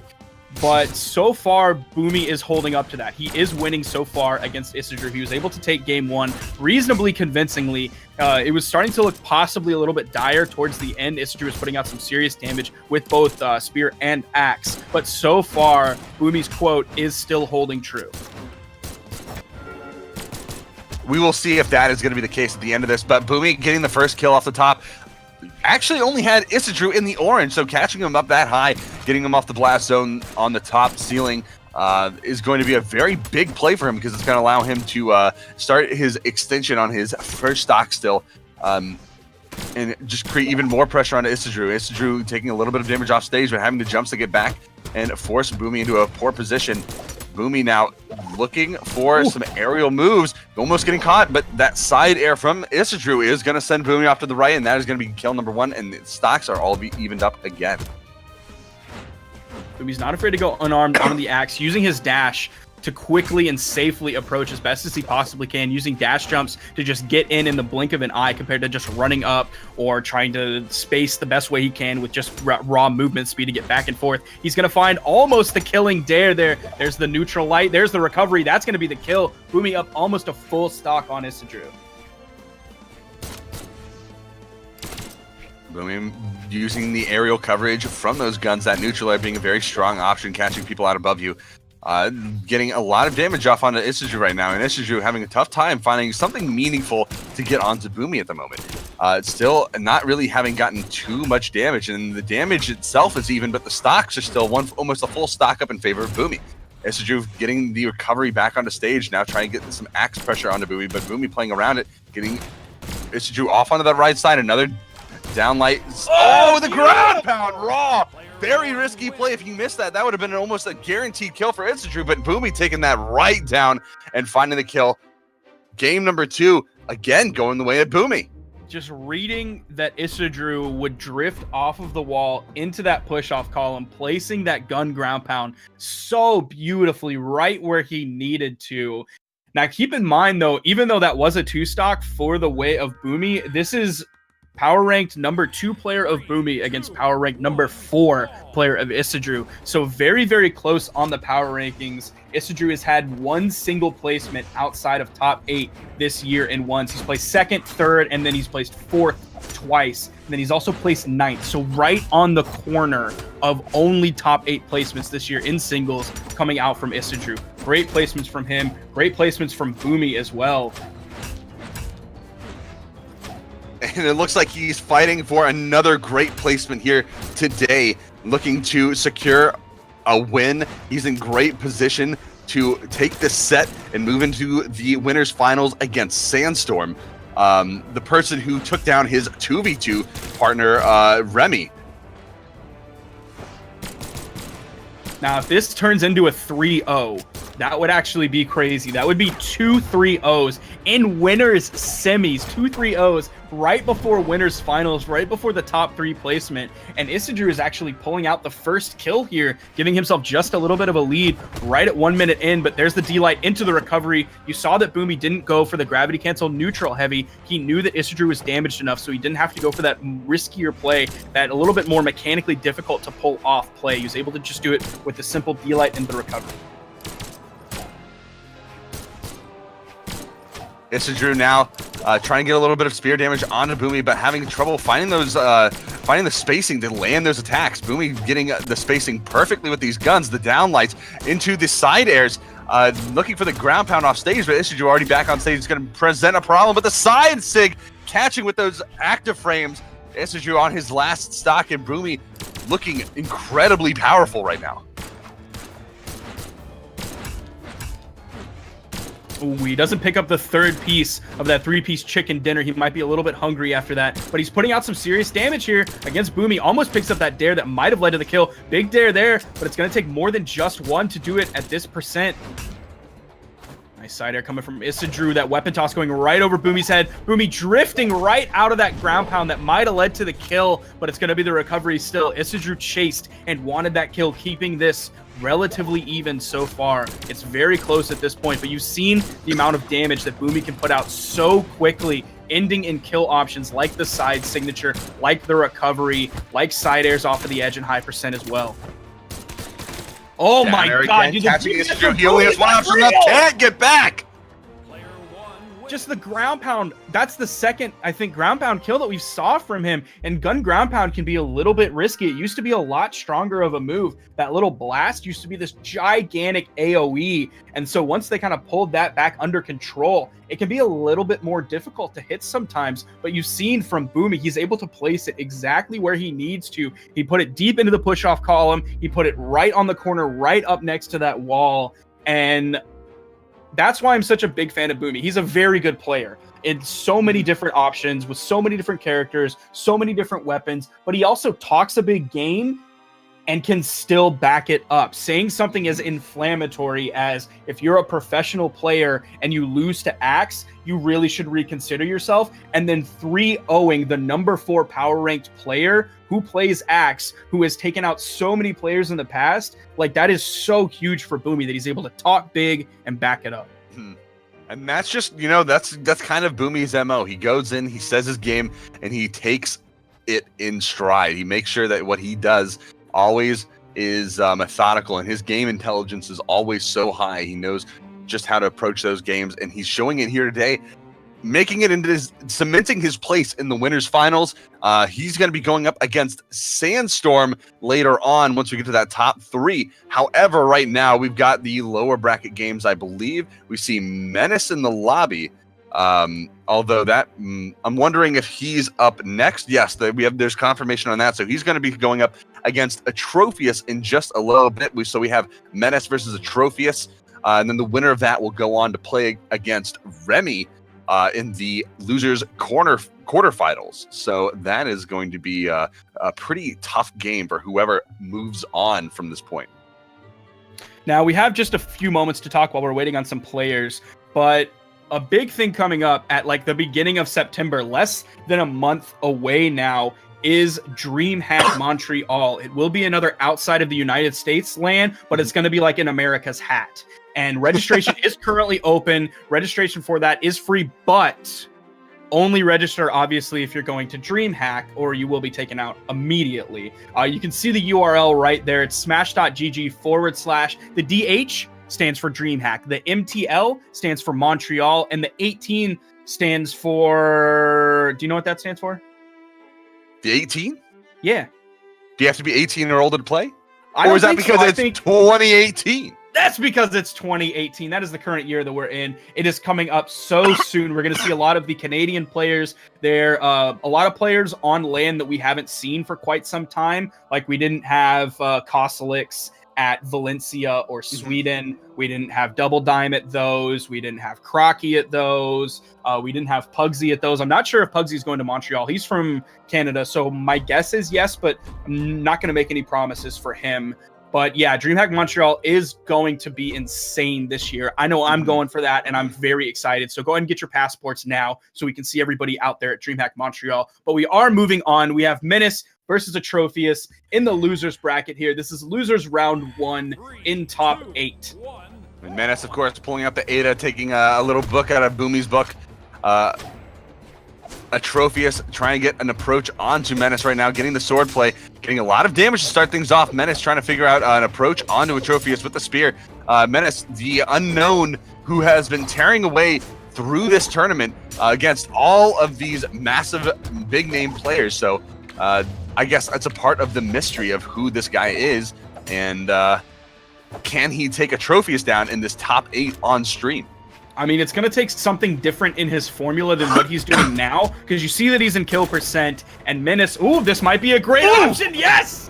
Is that going to be it? It is going to be it. That gravity cancel neutral signature on the edge. I absolutely adore that signature. It's not usable in every single option. Like, it's not one that you spam all the time, like you might spam the gun side signature from Ada.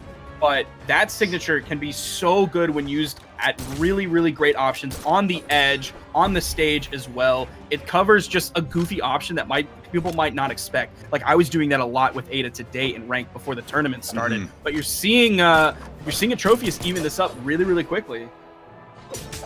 Menace looking for an opportunity to get some damage in. Atrophius finding the neutral sig of all things, and that is going to be Atrophius continuing the damage right now, pushing Menace off onto the right side.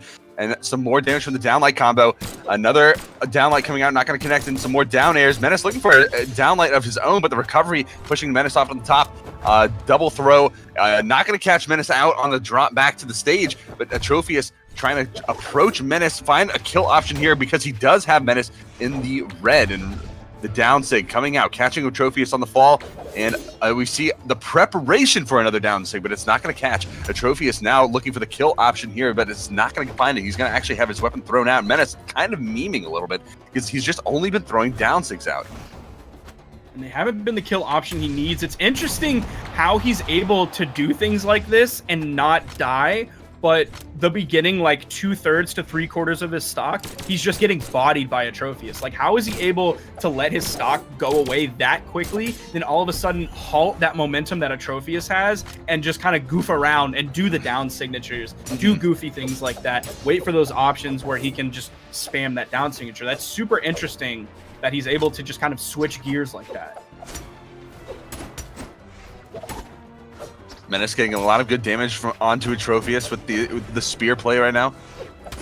Playing around Atrophius' aerial moves. Recovery. You're going to catch some damage. Atrophius trying to make an approach, but he hasn't actually been able to really find anything onto Menace that is going to be a lot of damage or a huge hit, pushing Menace off onto the side. Menace has just been using the grounded options, throw out down sigs for the most part, and do short hop neutral airs. And now we're not seeing Menace's stock go away quite so easily. He's not falling prey to these in-air juggles coming out from Atrophius. He's able to keep the damage output much more consistent with what Atrophius is doing as well. Like, their healths are basically dead even right now. And that makes me think that Menace is just controlling this from the beginning, and that he was just waiting for this moment to really turn it on. Because you've seen him be explosive at times, but then you've seen him pull back. And Menace is going to find that kill onto Atrophius, securing game number 1 with the side sig. Looking pretty good on Ada, even if a lot of what he was doing was kind of just kind of like spammy memes, you know, throwing out some like 7 raw down sigs in a row.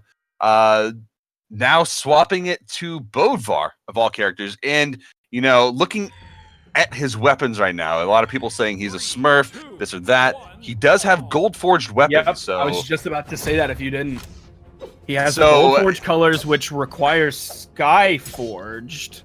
Yep, they require the sky forge, so you have to have those, and then you have to have the glory on top of that to afford them. Yep. So he has, you know, the time in the game in ranked. So this is someone who's been established, just hidden name, I suppose, or maybe this is someone different. People I've seen in chat, you guys have been talking about maybe he's a PS4 player.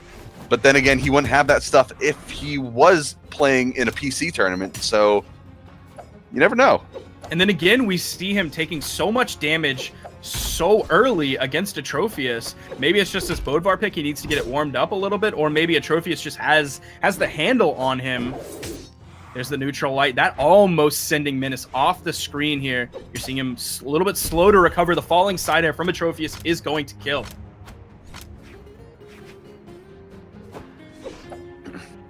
Atrophius trying to get some damage onto Menace. Menace with the sword play, trying to play above Atrophius' zone, trying to get a little bit of damage, but Atrophius getting some good retaliation damage and right on top. Menace slow to approach right now, trying to figure out what the best way to take on Atrophius is, but Atrophius getting a lot of good damage into this second stock right now, extending his lead by a lot more. Game is starting to slow down here. Only one stock has been taken in about a minute and a half, and I think that's what Atrophius wants. He doesn't want Menace to find these big strings like he was finding earlier. He doesn't want these big momentum shifts. He's going to wait Menace out, wait for him to attack, then dash in. Ooh, you're seeing the firework taunt come out. That's a really cool taunt. It is cool taunt. There's a lot of cool stuff that BMG has been putting into this game recently. A lot of their art and animations have been just phenomenal recently, and a big shout out to them for that. But Menace now turning this around, trying to find the first kill onto Atrophius the whole round, and there it's going to be the down sig off stage. Atrophius taking the dive.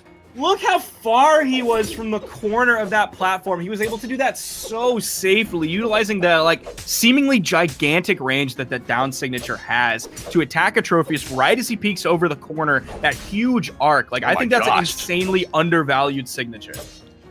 Menace took one hit within the past 30 seconds as Menace just went ham onto Atrophius, and now finding that down sig's not going to kill this time, looking for another one, not going to bounce him off the stage, and Atrophius now going to get a little bit of punish for that down air he did, and now getting caught by the last swing of that neutral sig, and Menace managing to bring this back 1-1 in the stocks, and if he can continue this damage that he has been accruing onto Atrophius, he might actually be able to bring this back in take game number 2 with this momentum he's been building. He's going to have to be really, really careful. Atrophius with his Val pick has a lot of kill options. Obviously, the side signature is a favored one. If Menace is right on that corner, he could throw the neutral signature with the gauntlets over the edge. He could throw the side signature with the sword over the edge. Of course, he has D-Light Stare, D-Light Recovery on both weapons, actually. But Menace is doing a great job. The D-Light Recovery is going to be the killing move here coming out from Atrophius. 620 damage to 546, and Atrophius is going to even this up. Going right into game number 3. Let's see. It looks like a swap to Mirage from Menace, and he's going to be using the Scythe, but this is something that Atrophius, I believe, is going to be pretty familiar with, being a Scythe player. So he's going to know the timings, he's going to know the counters. So if Menace tries to go in for some crazy Scythe strings, Atrophius should know to hold on to that dodge, to know when to jump in order to get out of those options, and know how to retaliate, hopefully, in order to take this on. But Menace now getting things started. We're going to see if he knows how to play Scythe. Now, it's interesting that we've seen double yellow characters coming out from Menace so far. We saw the yellow Ada, and now we have the yellow Mirage. When the big yellow color in the past was a yellow core, we saw that from a lot of players with their Ode to Tyrant Aceman. So it's interesting that we're seeing the yellow color being picked specifically, but not on a yellow core. We've seen Menace kind of shift between these characters. We've seen the hammer come out from him. Maybe he just really doesn't have gauntlets. Well, we know Atrophius can play gauntlets because Mordax was one of his previous picks that he stuck around a lot on. He did use mostly Scythe with that pick. However, we did see a lot of good combos and strings from him in the past. However, Menace taking him down off the bottom of the gravity, the ground pound, not the gravity cancel, is going to secure that kill. And Atrophius now trying to find his way back into Menace's face as he tries to deal a little bit of damage, but not really able to find too much right now as he's stuck underneath Menace, getting throwing out a lot of those down airs. Now Atrophius now doing the same, trying to get a little bit more damage. The recovery coming out from Menace, looking for the neutral air, not going to find it. Atrophius now trying to turn around, finding neutral air, not going to kill though. There's the big cone from the sword dare, picking up Menace on the right side of Atrophius. But Menace is just continuing this string damage, these 1-hits, these 2-hits, with just unanswered kill options coming out from Atrophius. He's not able to find the kill options that he needs here. Menace again has the spear. Atrophius got his weapon knocked out of his hands. He does have gauntlets now. There's the side sig over the edge, just completely raw out of nowhere. He does end up picking up the kill onto Menace, but he's in kill percent right now. Atrophius has to be really, really careful here. He does have an opportunity to take advantage of the fact. No, he doesn't. He gets caught out. Neutral sig from Menace is going to take Atrophius off on the left side, and that is going to be a very difficult position for Atrophius to get back from now. Being in the last stock, Menace has the weapon priority here. He has the spacing available to get around some of this, but he is going to lose the spear. Atrophius getting a little bit of gauntlet damage. String starting off, but he's not going to be able to find the continuation there. The conversion not approachable for Atrophius. Menace turning things around immediately with these neutral layers, neutral lights. Menace is just going right into it.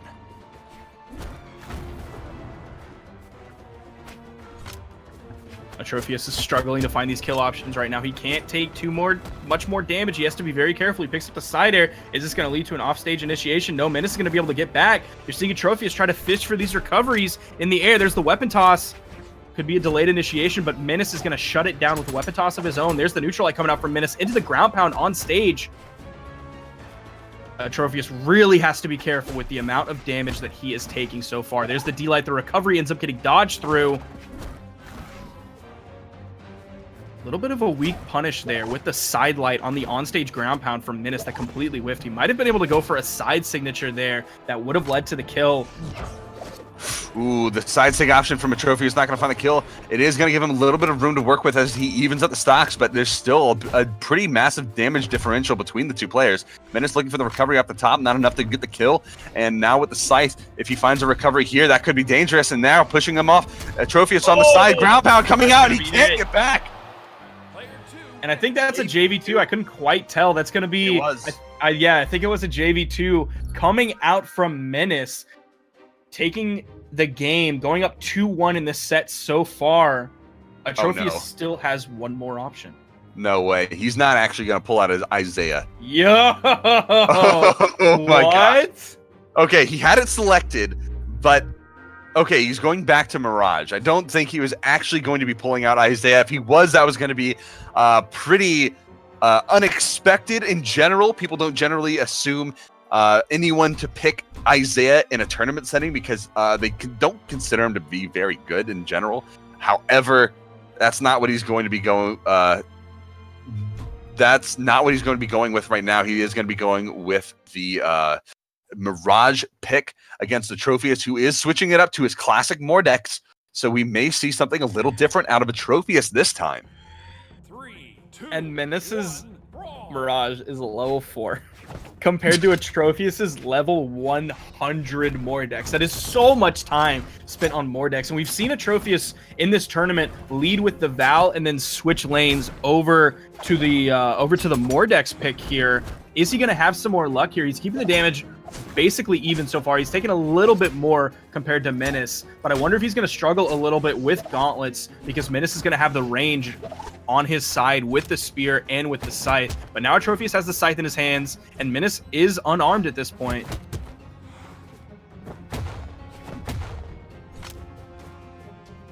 Atrophius making his approach back on stage. Menace with a nice ground pound. I keep saying gravity cancel for that. Ground pound onto Atrophius as Atrophius lanes the downlight retaliation, pushes him off stage, neutral light into the ground pound. Menace turning things around, pushing Atrophius off on the right side. He has a lot of damage accrued, and that could spell trouble if he takes a big hit here. Menace making his way back on the stage. The side air killing him from all the way across the stage. No, he tries to make his way back. Ground pound, not going to do it, and Atrophius too low. He's going to get punished, and there it is, the ground pound from Menace, taking Atrophius off onto the bottom, and that is kill number 1 for Menace. Seeing him try to maintain stage control. He's right in the middle, poised to attack Atrophius. If he moves to the left to create some space, or if he goes to the right to try to pick up that weapon spawn, he does finally pick up the scythe.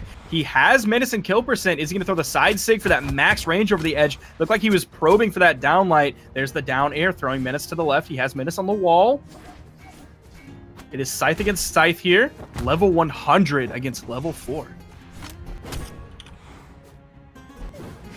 Menace trying to make his approach on Atrophius. Atrophius turning things around. Menace making his way back, looking for the recovery. Not going to find the kill. The neutral sig coming out in the wrong direction, so Atrophius making his way back to stage. The down sig doesn't come out in time. Atrophius with the proper punish, getting the recover off the top, and that is the kill. 2-2 in the stocks. It's all evened up. Atrophius still super low on his stock health, and he doesn't have that much more mileage he can get. He has to extend this out as much as possible to even up the game, and he's doing a fantastic job right now. There's the side light coming out from Atrophius. He's definitely evening up the damage here, but he's still struggling to find the kill options. And I think that's kind of been a problem that's plagued Atrophius a little bit for a while. He's come out of it where he can find the signatures when he needs them, and he can find the offstage kill options when he needs them. But it seems like he's in a little bit of a dry spell with kill potential right here. If not in his playstyle the rest of the tournament, definitely here against Menace. He can get pretty close to evening up the damage, but he just struggles to close these stocks out.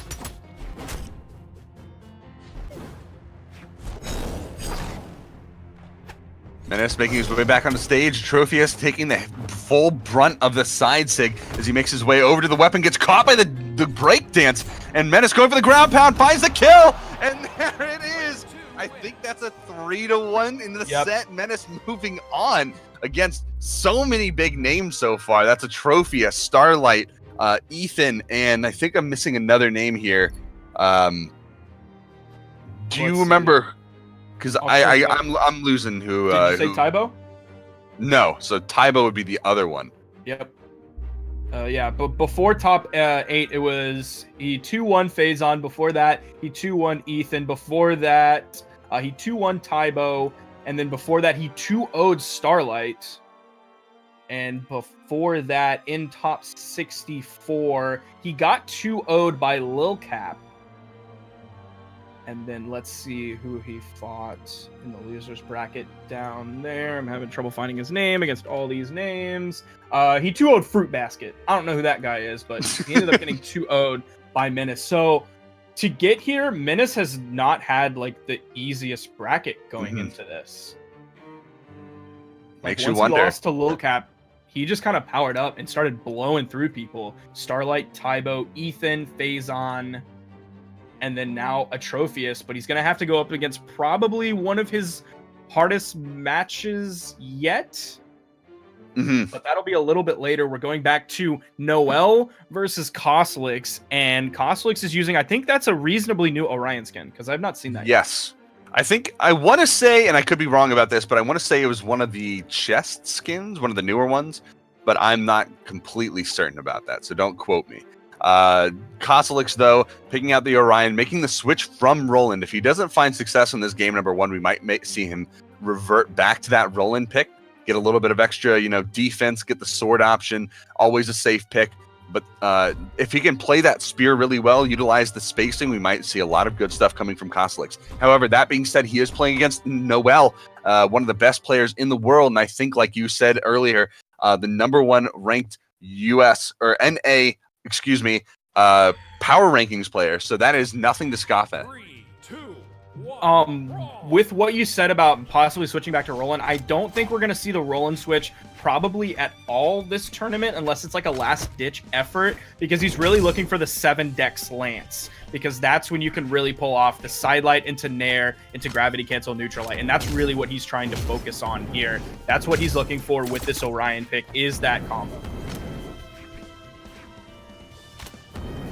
Noel trying to get a little bit of a spacing game of his own right now. He's used the bow to get a lot of good damage onto Koslix. He expected the drop down from Koslix, use that ground pound option to try to catch him out from the bottom, but wasn't able to find it. Koslix now turning around, utilizing the small stage space and forcing Noel into an edge guard situation almost constantly.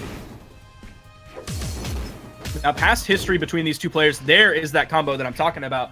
Past history is they've met twice in tournament this year. It's been in Spring Fling, where Noel was victorious in the set, and then it was at DreamHack Austin, where Koslix was victorious in the set. So more recently, Koslix has been the one to take it out over Noel when these two meet in tournament in singles.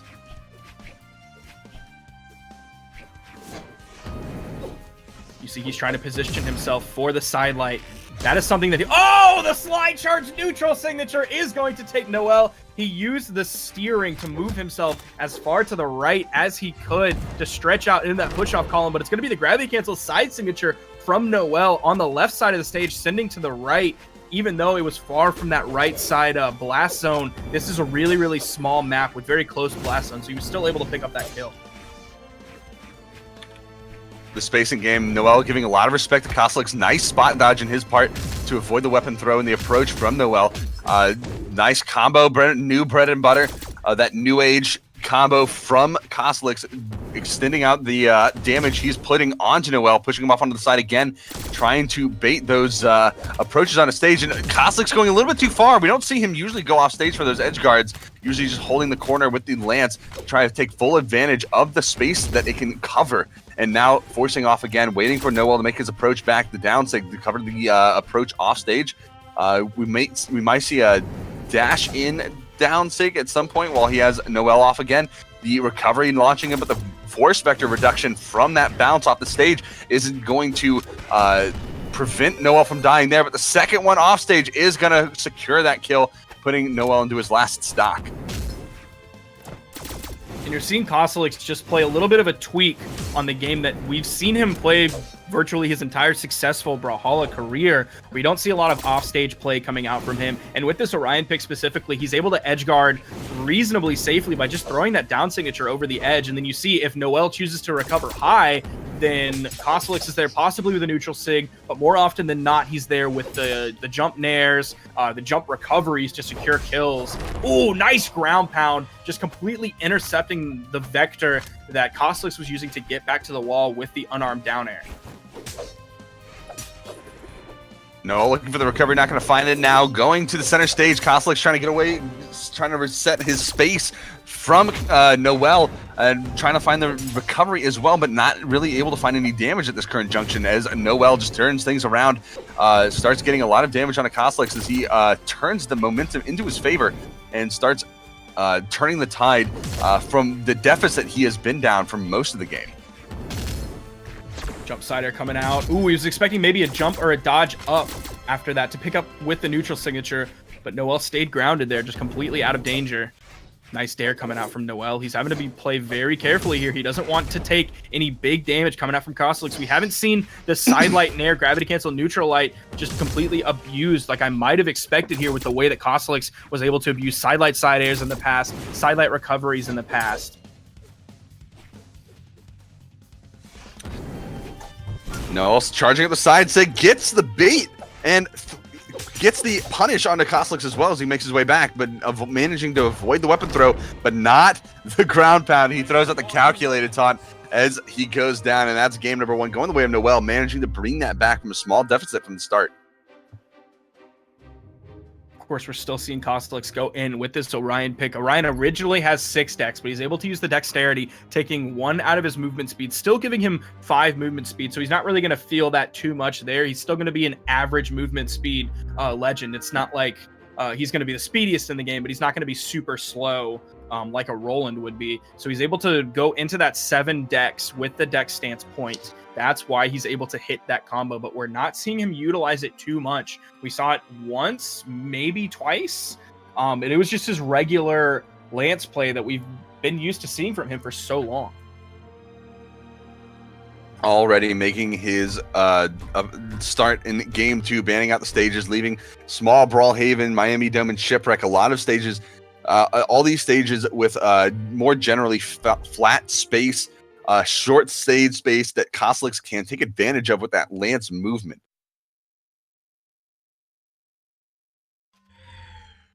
Here we are going into game 2 here. Same map between these two players. Koslix is going to be hoping for a different result. Noel is going to be looking for more of the same so far. There's the neutral light. Ooh, nice side light into the dare. And there's the combo coming out from Koslix. Big opening for him. A lot of unanswered damage. Already has Noel in the orange 15 seconds into that game.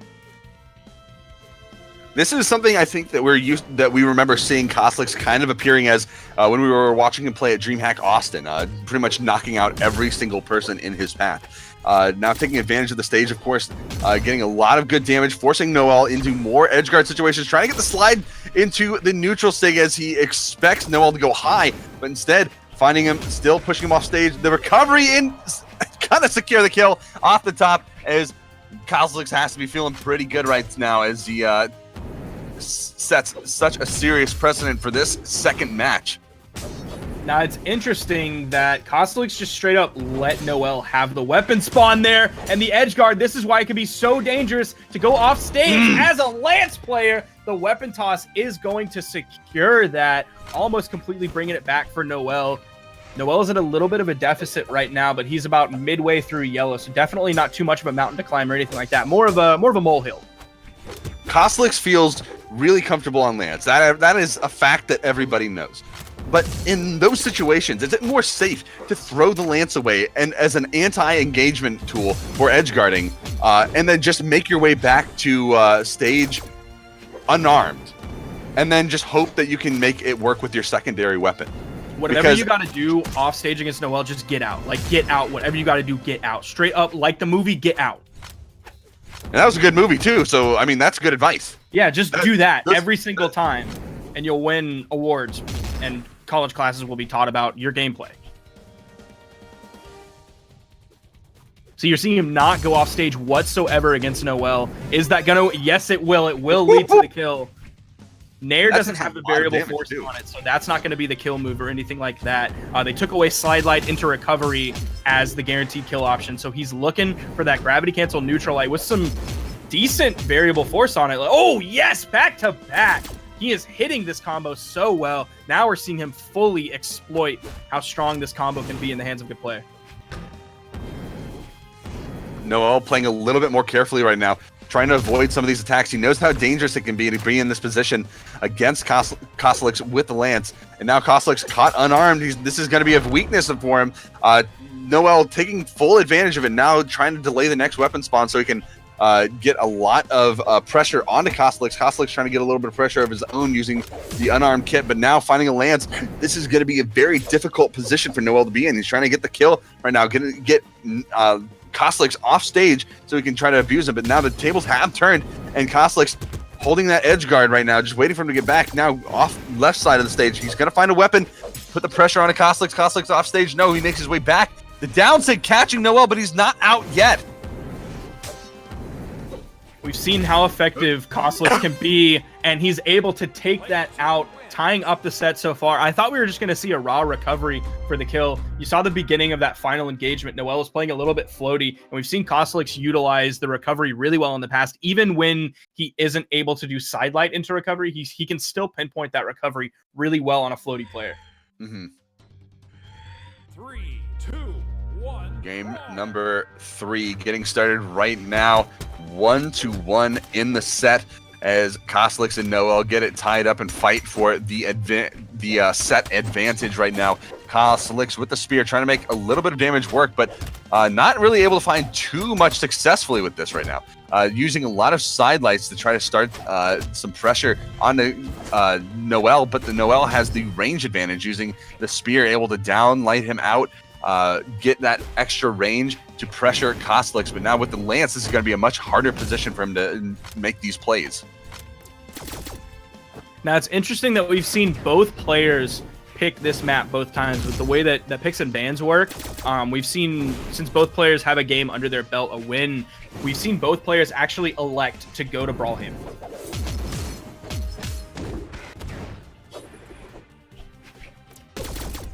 Nice down sig right over the edge. Noel trying his best to keep the damage equal between the two. Both players are in kill percent right now. There's the D-Light Dare. He doesn't go for the straight recovery follow-up. I think he was waiting for something that was going to be a little bit better. He was waiting to see the movement that Kostelix was going to put out. He didn't want it to just get dodged through immediately. There's the neutral light. That's going to lead to the kill.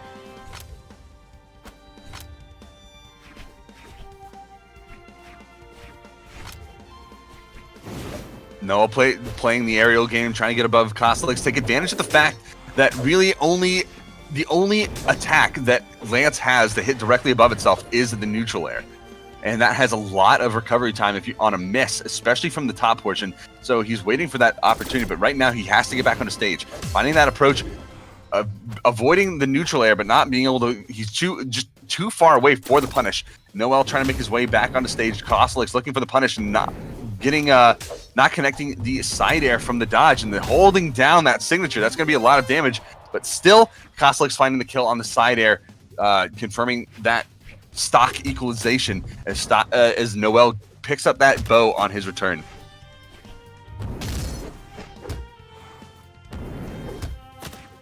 There's the side light. No follow-up from Noel just yet. And again, he is charging that side signature so much. He's been punished for that so many times now. I think he should just maybe stop doing that on Bo. Stop charging it all the way. Maybe throw it out once, because he's giving Kostelix so much time to punish it. He is in the lead right now, but he has to be careful because he knows how quickly Kostelix is able to put out big damage. He's been able to utilize that Lance combo back to back, putting out so much damage really, really quickly, bringing his opponent straight into orange, or he's going to go for the rare double ground pound off the edge, catching Noel both times. That's a very high risk, but also can be an extremely high rewarding move as well. It has a lot of force on it, can kill like basically an orange, but you have to be so careful because your opponent can get on top of you by dodging through it so easily. They can contest it reasonably easy as well. It can be a really dangerous move, but in the right hands can also be an extremely deadly move. I don't think we'll be seeing too much more of that unless he's feeling really confident in his moves. Moving into this right now, Kostelix looking for a way back on stage, almost getting caught off stage by Noel. Now Noel stuck on the wall again, having to find a way back. Kostelix, this is where he kind of shines, is when he forces his opponents off stage. He can just wait there forever and force them to get their way back on stage until they have to due to wall slip.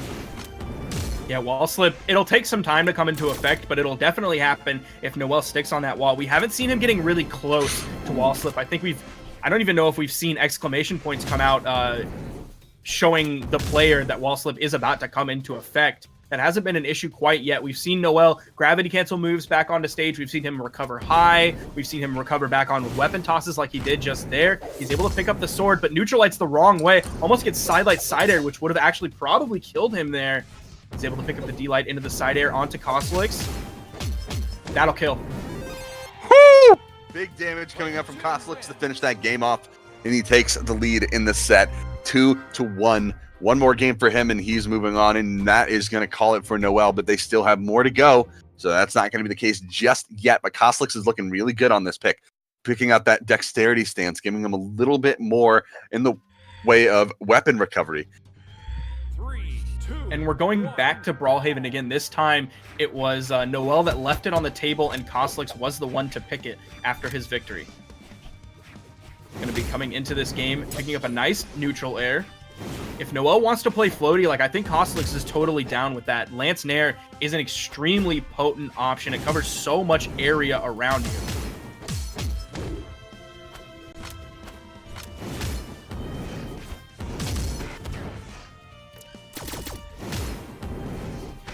Noel making this game so far. There's one of the first side signatures that we've seen from him.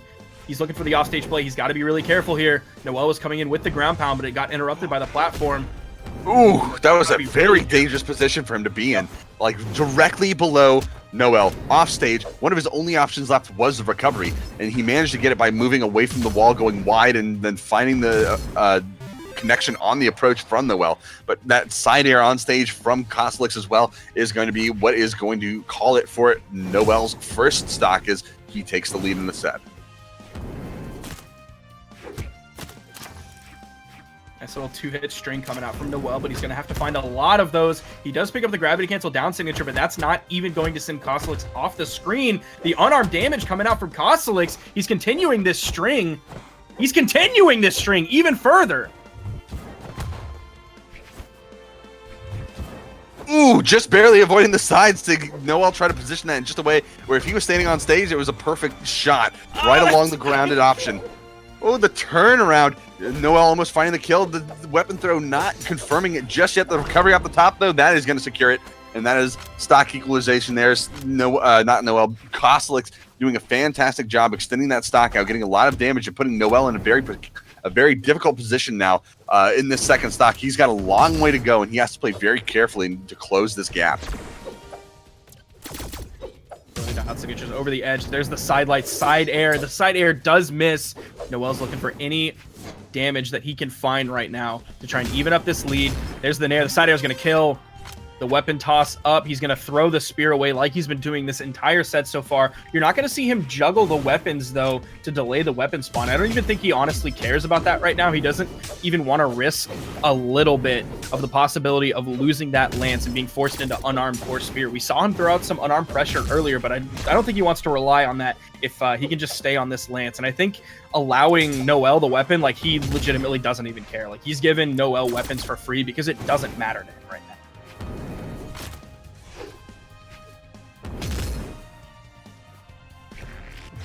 Oh, the turnaround almost low enough.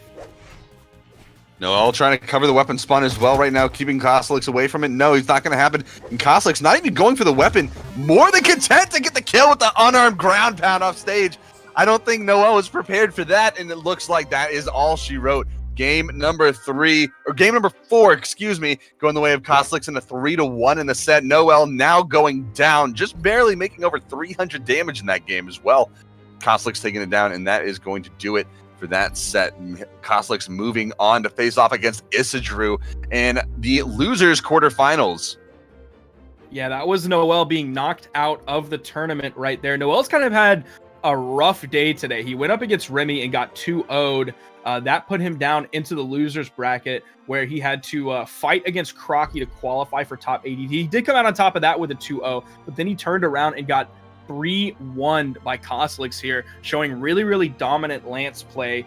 Dominant lance play that we really haven't seen so far. Like, we saw Issa Drew play earlier with the Orion, and that was solid, but it was definitely more solid coming out from Kostelix here. A very seasoned lance player, has put more time into lance than probably any player out there in the world, and that absolutely shows 100%, even beyond that really strong 45 plus damage combo of the side light into the gravity cancel neutral light.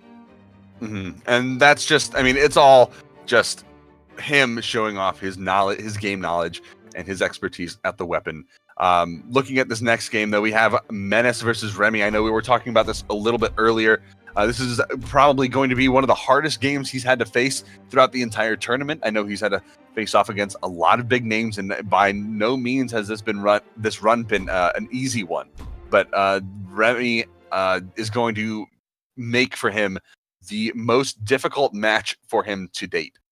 I would definitely agree with that. And Menace is coming in. I talked about how he was playing other yellow characters earlier and before in the past. The yellow character was usually focused onto core. That was sort of the meme of the past. That was the homage to Tyrant Aceman in the past, was the yellow core. And we're seeing Menace come in here with this yellow core. Let's see what he has in terms of gauntlets. We've seen the Ada. We've seen the Mirage. Have we seen any other characters from him?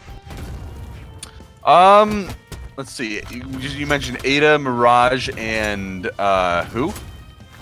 I think that was it. Just those two. Just those two. Yeah, no, that'd be correct. He was hovering the Isaiah again. Yeah. Okay. Yeah. That's but he didn't actually end up playing. He's playing the core now, and Remy dealing with this as Remy deals with every single problem.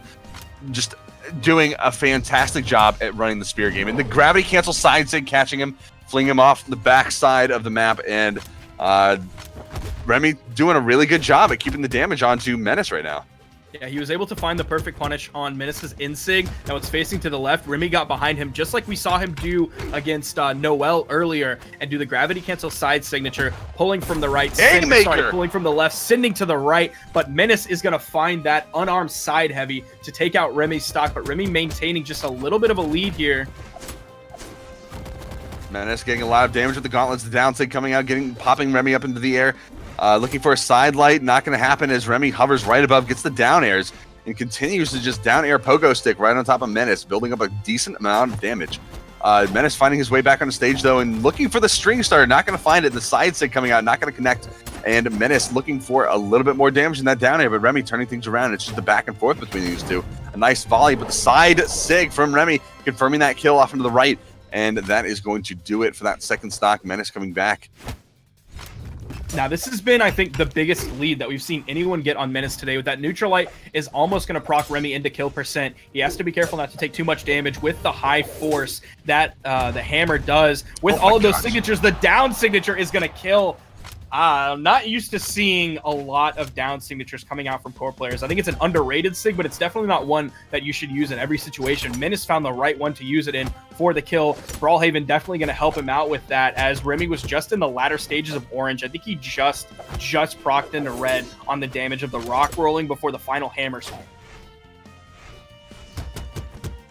Menace getting a little unarmed damage right now into Remy. 2 neutral lights in a row. Remy with the side saying it's not quite going to kill, but he does have him in a kill position right now. And having him off stage, Remy could find a finisher very quickly here. Looking for the side lights right now, or the side airs. Menace finding a hammer to retaliate. The scoop going to connect. No neutral air on the back end, though, as he makes his way back to the stage. Remy looking for that possible dash ground pound. Not going to come out, though. And Menace now with the hammer getting knocked off on the left side. Remy making the approach, maybe for a down air pogo stick kill. Menace looking for a neutral sig, a recovery. Either one could do it right now against Remy. Oh, and the recovery. That's going to be the one to take Menace off the top. And that will be one of the few games that Menace has lost. He lost 1 to Atrophius earlier today. Before that, he lost 1 to Faison, but still came out victorious with a 2-1.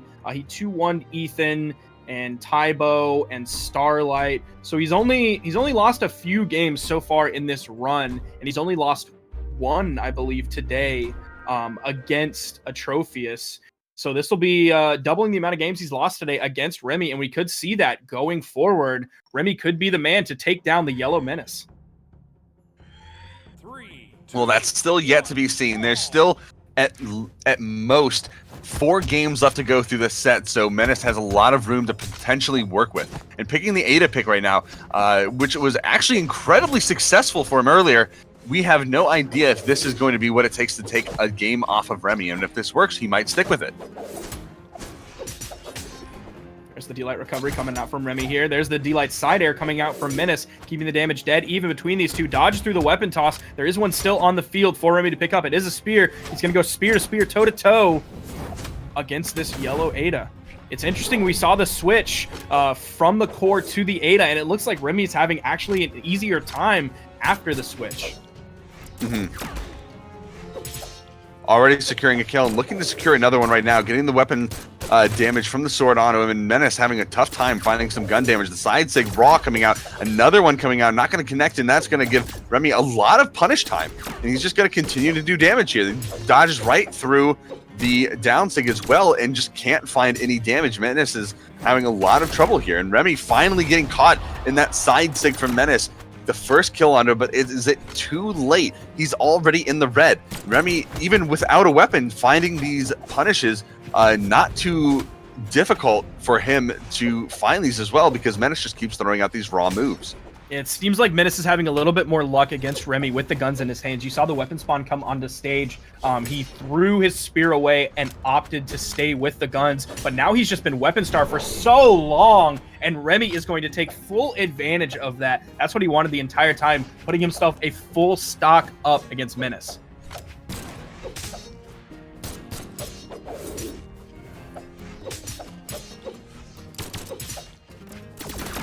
And more just complete unanswered damage, just raw domination coming out of Remy so far. Spot dodging right through the downlight coming out from Menace. Menace finding very, very few connections and is taking so many hits. Is now in kill percent. We've seen Remy not struggle whatsoever for kill options. That side signature could lead to the kill.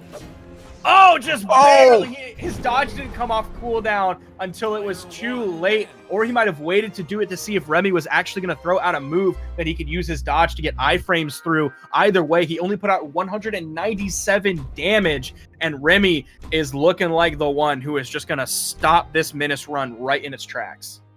Well, switching to the bland, plain, vanilla Lucian. We've seen him on guns. He's been okay with guns, but the Katars may do it for him right here if he can find some damage. But Remy right now getting started on the spear already. So Remy's not going to give any inches for Menace to work with. And we may be seeing a very quick 3-0 if Remy pulls this together right here. I mean, Menace is finding some damage here with the guitars. He's finding some openings. He's sticking to Remy really well. He's actually in the damage lead right now. He might have, and he does. He confirms the edge guard kill there, just completely taking Remy to school in this game.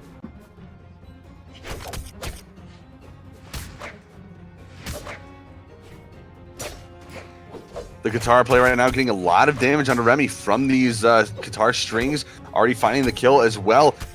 Being a stock up in the down air is just coming right out. Just stuffing Remy on the approach back to stage. A huge play for him. Not going to find the kill, but the damage is going to be huge as well. The weapon throw not going to connect, but the down sig did push Remy offside. And now Remy trying to make his way back to the weapon. He's going to find the spear. He's going to give him a little bit of spacing. Something that he may be able to use to deal with the guitar play. And as he pushes Menace off to the right in the side air again, Menace still has his recovery options. The down air, he doesn't have much to get back to, but that just barely taps that wall. Now this is going to be it for him. He can't make it back. There's no possibility.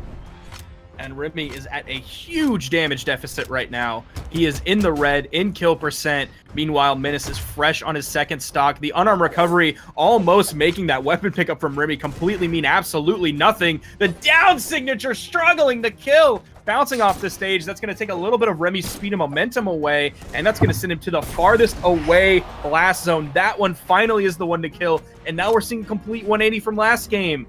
When it was 3 stocks left in this game, Remy was up 2 to Menace's 1. Now it's completely the other way around. Menace now going for the approach, going into the side light combos and finds that dodge punish. Goes right into it, tries to land the down air, but doesn't space correctly, and he's going to be losing the opportunity for even more damage as Remy now tries to make his way back with that sword, the sword that he's going to be using to try to force Menace off stage and try to take the second stock off, but Menace making it so difficult for him to get back. The down air just barely catching Remy, the neutral sig in the catching him out of the air, almost taking him out. Remy, this is Remy's chance to take Menace out of the tournament and go 3-0 in the set, but Menace is making it so very difficult for him as he still has a stock up, and now Remy having the edge guard potential, landing that second swipe from the side air, looking for another one. Oh, and there it goes. Menace off onto the side, still alive, but can he get back? The recovery not connecting. Remy's recovery on the way back to stage connecting, and that's still not a kill. Are you serious? That's unreal. The ceiling is so high on Shipwreck. I cannot believe that didn't kill. Remy going low, trying to pick up the dare. Is he going to try and find another one? He does. And I think that was in the sweet spot there, sending Menace straight down. Remy is going to have to play this near perfect to take out Menace here and move past him into the bracket, into the losers semifinals. Meanwhile, Menace taking this is going to keep himself alive in the losers bracket with a chance to move on. Recovering to the ceiling, Menace takes game number 3, halting the progress of Remy in his tracks, and sets the stage at 2-1, 1 game behind Remy. This is becoming a more interesting set between the two as he figures out. Goes Isaiah. He's actually doing it. That's the level 1 Isaiah too. That's a level 1. The lowest we saw before was, I think, the level 4 Mirage. This is a level 1 Isaiah against Remy. Bro, who is this guy for real? Now I'm so curious. If he actually knows how to play Cannon, this is going to be very interesting because very few people know how to play Cannon off the bat, like in both NA and EU. So if he knows how to play Cannon, this is going to be a very interesting game. Isaiah definitely not one of the favored legends really in this game. Definitely not favored for his guns, and I can't remember where he sits in terms of cannon favorability. I don't think it's too terribly high though. I mean, he is not a problem character. He is not the best character in either regard, and his SIGs aren't regarded as very good either, but he does have cannon. His stat line is decent at best, so landing some of these cannon attacks, if he can land a lot of side airs, we might be seeing something out of him where he can kind of force some pressure onto Remy, force him off stage for a majority of the time. The recovery doing a great job at forcing him off stage as well. He's throwing out so many signatures, might actually be not a terrible option for him to consider at this point, considering not very many people know how to play around his signatures because almost no one plays him. He's not going to have enough movement options. You saw his like character profile there turn dark, turn that shade of gray there, just darkening his character up a little bit. That means he is out of jumps, out of most of his movement options. He could still have a dodge, but he didn't have one there, and Remy is going to take just a little bit of a lead. You see Remy just completely backdash that signature, but the recovery is going to pick up, and Menace keeping himself in this game.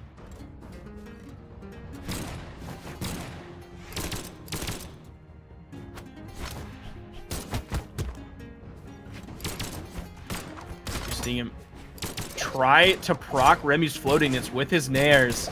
There's the downlight. Remy's just getting right over them. There's the sidelight from Remy, looking for the side air. He's not able to find it. He does find that one. There's the side signature, not going to have enough power on it to kill.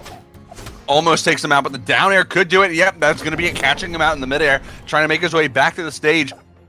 That down air, securing the kill on to Menace. And that's going to be his last stock in the tournament now. He's got to be very careful. He's got to figure out just how to utilize this character in a way that no one has before, quite literally in a tournament. Ooh, gets the down point kick, blank, picking Remy off the bottom, and now it's a 1-1. Menace still with the Isaiah picks, holding on, prepping another cannon, trying to get something to work with here. Going side air into neutral light, so looking for that pickup, but he's not able to get Remy low enough to actually get the pickup from the neutral light, but he does have the double neutral light, trying to get it again, and he goes for the ground pound. That would have been a kill if he landed it, but does not, barely make that connection there, but huge plays coming from Menace right now. Menace. Bro, this is what happens when they find oil in Shipwreck Falls. Menace comes in and just demolishes, bro. He's about to take this. This could spell disaster, though. Oh, no! He just finds his way back to stage. Remy throwing the weapon, starving him out, and now holding onto that ledge. Can he get back on the stage? Can he get some pressure on Remy? But the Remy side air coming in. Menace trying to get back on the stage, looking for a weapon. No, going for the unarmed plays. Down air, not even going for the pickup weapon. Remy off stage, trying to find the finisher, and is that going to be it? The weapon toss. Dodge. He still has the recovery and the down air option. Finds the wall touch, though. Can he make it back through the understage? Oh, and he can. What? That was so close on an Isaiah that he had no experience with. Like, literally, he was level 1 with no progress on the progress bar there. Oh, that breaks my heart. I wanted to see him come out with a win. I can't believe, man. I don't. That would have been a secured kill if he landed that ground pound right off the edge after the triple neutral light. Think about that. He would have won with Isaiah. He landed that single ground pound. And he had the positioning correct, too. Yeah, I was watching it on the replay. He didn't actually go into the animation of touching the wall. Like, he turned around, he faced the wall, but he didn't actually go into the animation of clutching onto the wall there. So he didn't actually touch. He turned toward it and then faded back away because he was expecting the quick rotation over from Remy. He was expecting like a ground pound right down the line of the wall or a weapon toss right down the line of the wall. And so he dipped off of it expecting that he already touched, but he didn't touch. What an insane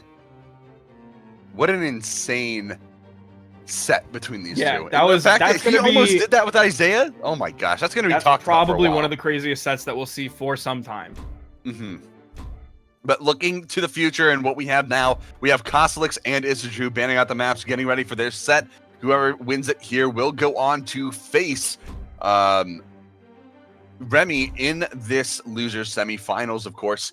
And that is going to be the continuation of the tournament at this point. Issa Drew and Koslix facing off right now with Sandstorm and Bhumi waiting up at the top of the bracket for their winners final set. And a big question right here is why Issa Drew is switching over to this Barraza. That's not something that I'm used to seeing him play. I'm not used to really seeing him play guns at all whatsoever. Obviously, it has the carryover of Axe, so we've seen him play for quite some time now. He has level 25 because he does have the black color scheme, but it's interesting to see this. He's not going to go lance to lance, or at least right now, with the Orion pick against Koslix. I would definitely agree with that choice. I'm curious to see what we have from him in terms of guns.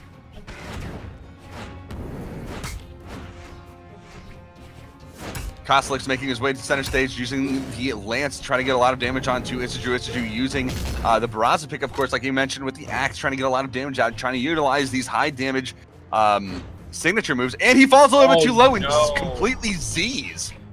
That's something we haven't seen, in a long time. Yep, he touched the wall, then just floated and floated, expecting something from Koslik, which I'm a little bit surprised that he expected some edgeguard initiation from Koslik when he really hasn't done that very much at all today. We saw it a little bit against Noel, but it was about 50-50 on whether it was successful or not. And it was it was extremely rare as well, too. So I'm surprised we saw Issa Drew just floating there, waiting for the initiation. He's going to get a nice spike on that dare, but that huge area that the recovery is going to be able to cover almost let him ride that wall up to touch and reset his jumps. Issa Drew now making approach onto Koslik with the guns. He's trying to get a little bit of that spacing play in onto Koslik to try to outrange some of the moves that Koslik is using, and he's not even moving. Koslik just keeps going around him with the down airs and the side airs, not able to find Issa Drew because he's not really moving. He's just been using those 2 attacks over and over again, standing still. So that was kind of unfortunate for him. But moving into the center of the stage, Koslik's looking for another recovery. A third one coming out, not going to connect though, as Issa Drew goes right behind him, picking up the guns and now looking to build a little bit more damage onto him. He needs to find the kill potential, point onto Koslik so he can turn this game around. Well, it's going to be the down signature, and that is going to kill off the top. That is, I believe he's in the defense stance on this Barraza pick, so he has so much defense coming into play. I think that's why that second recovery that he hit out of those 3 probably would have killed virtually any other character except maybe a Queen Nai with all her defense. Ooh, just barely under that neutral signature that probably would have led to a kill. Koslik's had blown a lot of his offstage movement options. Ooh, tries to go for it again. It's a very strong option, especially by the edge or off stage. Not able to land it though. Goes for the ground pound. Very risky option. He tried to do something like that earlier and ended up taking the fall, but making his way back to stage this time. Koslik's trying to make a little something happen here with this unarmed play off stage. And Issa Drew now throwing SIGs out, just trying to confirm a kill on Koslik as soon as possible because he knows any more damage and it is going to be certain death for him. But he does find the recovery kill off the center of the stage up the top, and that is going to be now his opportunity to make some form of a comeback with Koslik. He finds the lance here. This is going to be a very dangerous position for him to be in. Issa Drew finds the weapon toss, allowing him to get back to stage safely. There's the sidelight nair, doesn't get the gravity cancel in SIG. The recovery, the defense from Barraza is just going to hold on. You see him using the side airs to get back to stage. I guess that gives you maybe a little bit of movement, or maybe he was just holding left, and that was Issa Drew doing Issa Drew things. That recovery is going to kill, though. He did a great job rallying back towards the end of that, though. He had Koslik's about to proc into red, into that kill percent. So solid work towards the end. If he could just keep that rally the entire game and not let Koslik get as big of a lead as he did.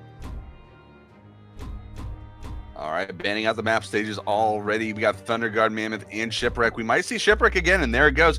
Koslik is going to want to stay there in order to force bad situations out of his opponents when he forces them off stage, because he can't get Brawl Haven at all. That's the stage I believe he'd want every single time if he could help it. However, moving to this map, he can get at least something to work with, where he could at least get with either Brawl Haven or Miami Dome. And Issa Drew is looking for something different here on this Gren pick, switching off of the Barraza. I think this is probably a little bit of a wiser pick. He's still going to have the axe carryover that he was able to chunk away with last game, but he's also going to have the spear that he's probably more versed in than he is on the guns that he had on the Barraza pick.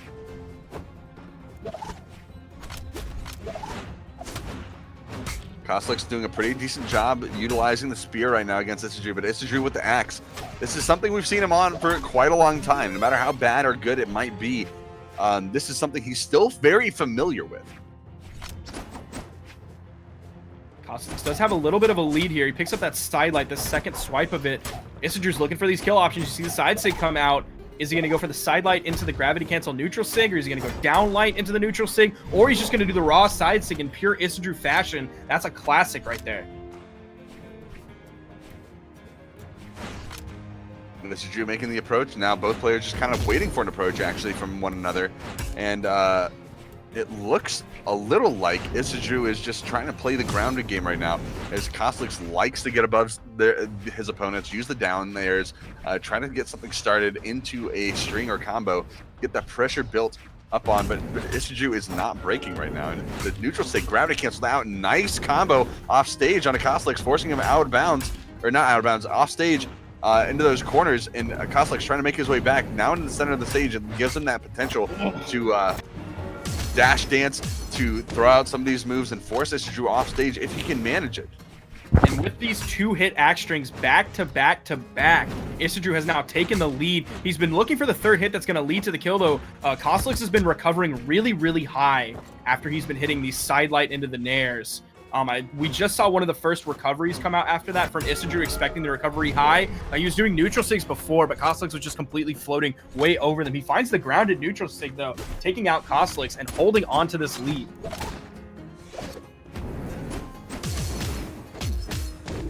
Nice combo from Kostlix to get some damage down onto Issa Drew. Issa Drew now pretty deep in the red. The side air going to find the kill on the right side, and that is going to do it for that stock gone. And it is 1-1 between the two.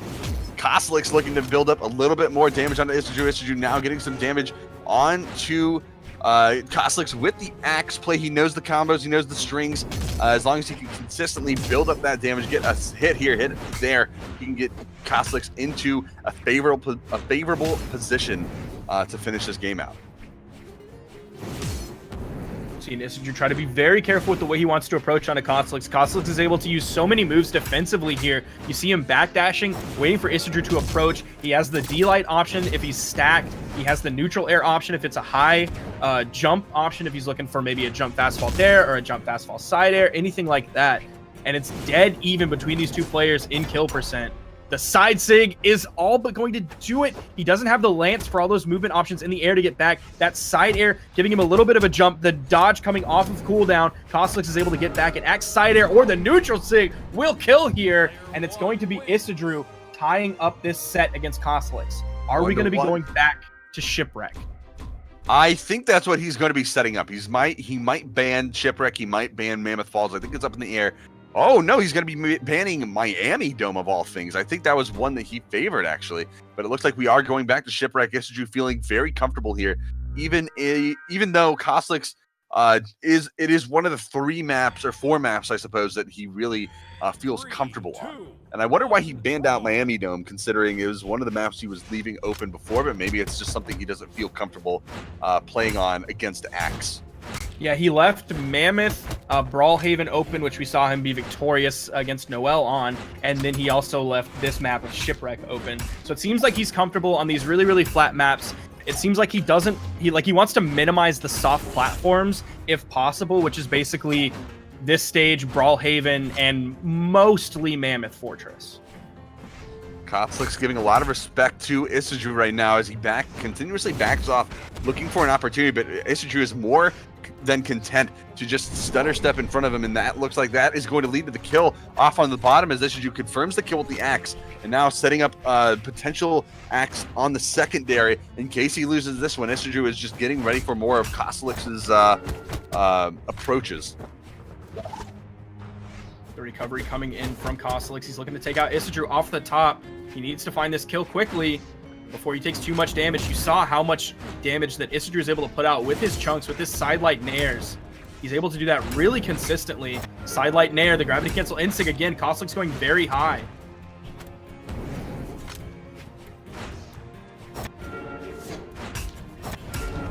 Oh! Big hit from Issa Drew.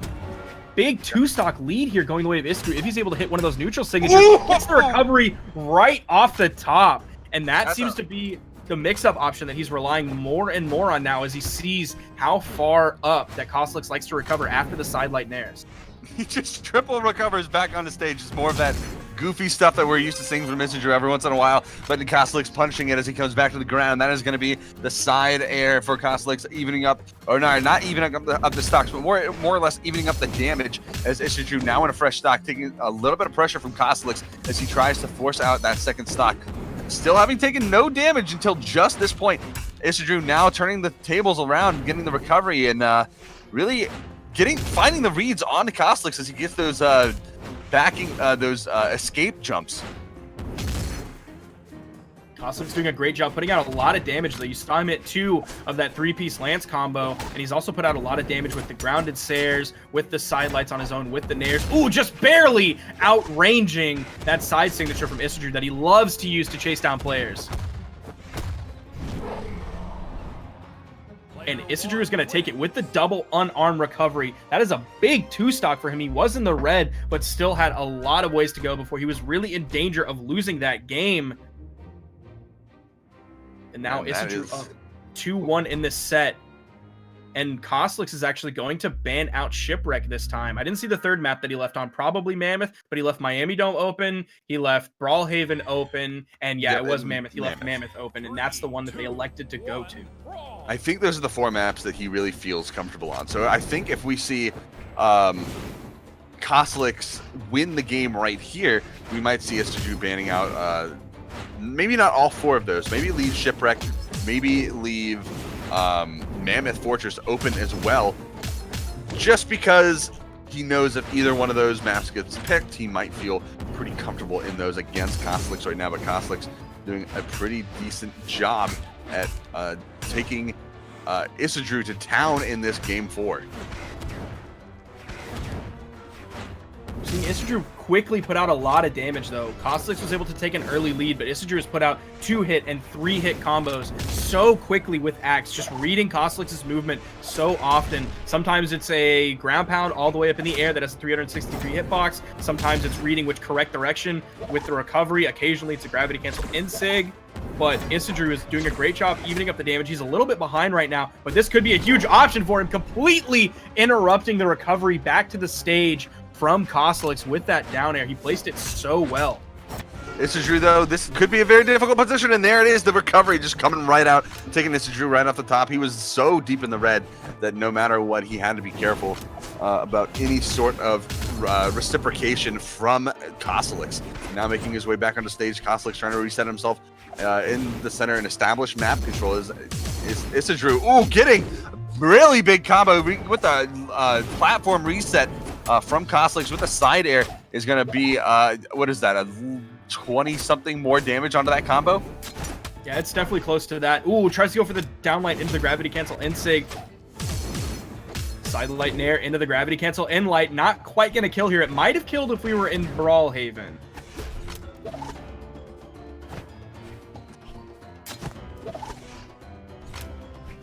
Yeah, this is one of the maps that has a much higher blast zone up on the top, and going up high is usually not as favored as going for kills off on the sides. It's just you trying to find his way back on the stage, going to find the recovery and the turnaround, throwing the spear, trying to find the weapon throw hit, but it's not going to connect. And both of these players really deep in the red.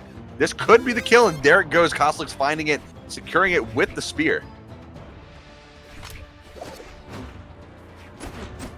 Issa Drew's looking for these axe kill options. You saw him go for the side air. You saw him go for the recovery. The side light, though, the downlight and the side air. Nice 3-piece coming out from Kostlix, showing his spear can still be potent as well. It's not just his lance.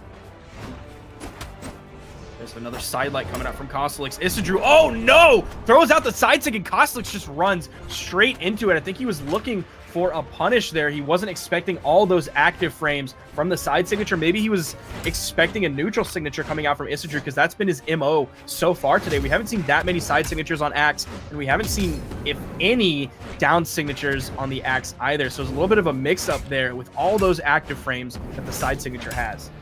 Issa Drew going crazy with the axe, though, right now.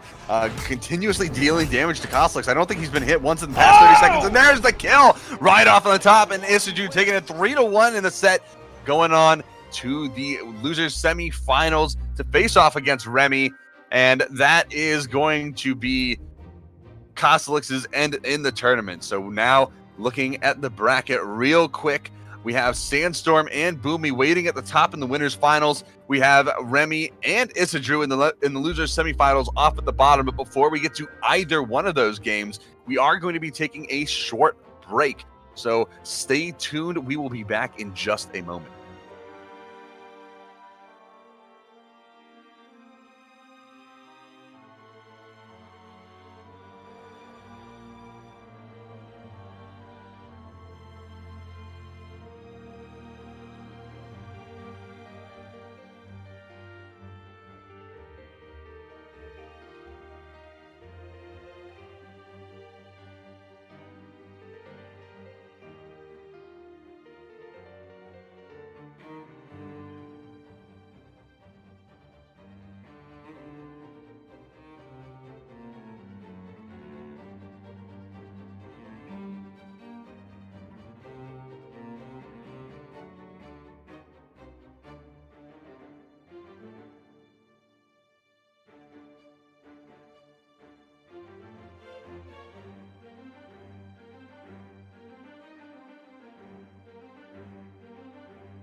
We're going to follow those pathways through the bracket.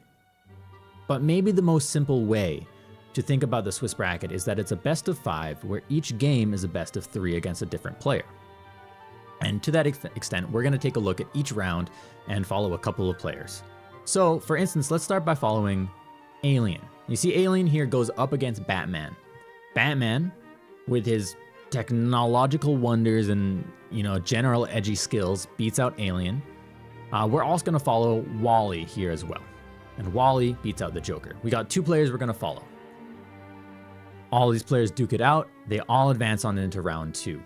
Round 1 seeding, by the way, is determined by your placement and how you do in the previous tournament, which in our case is going to be Brawl League Ascension. So we take a look here at round 2.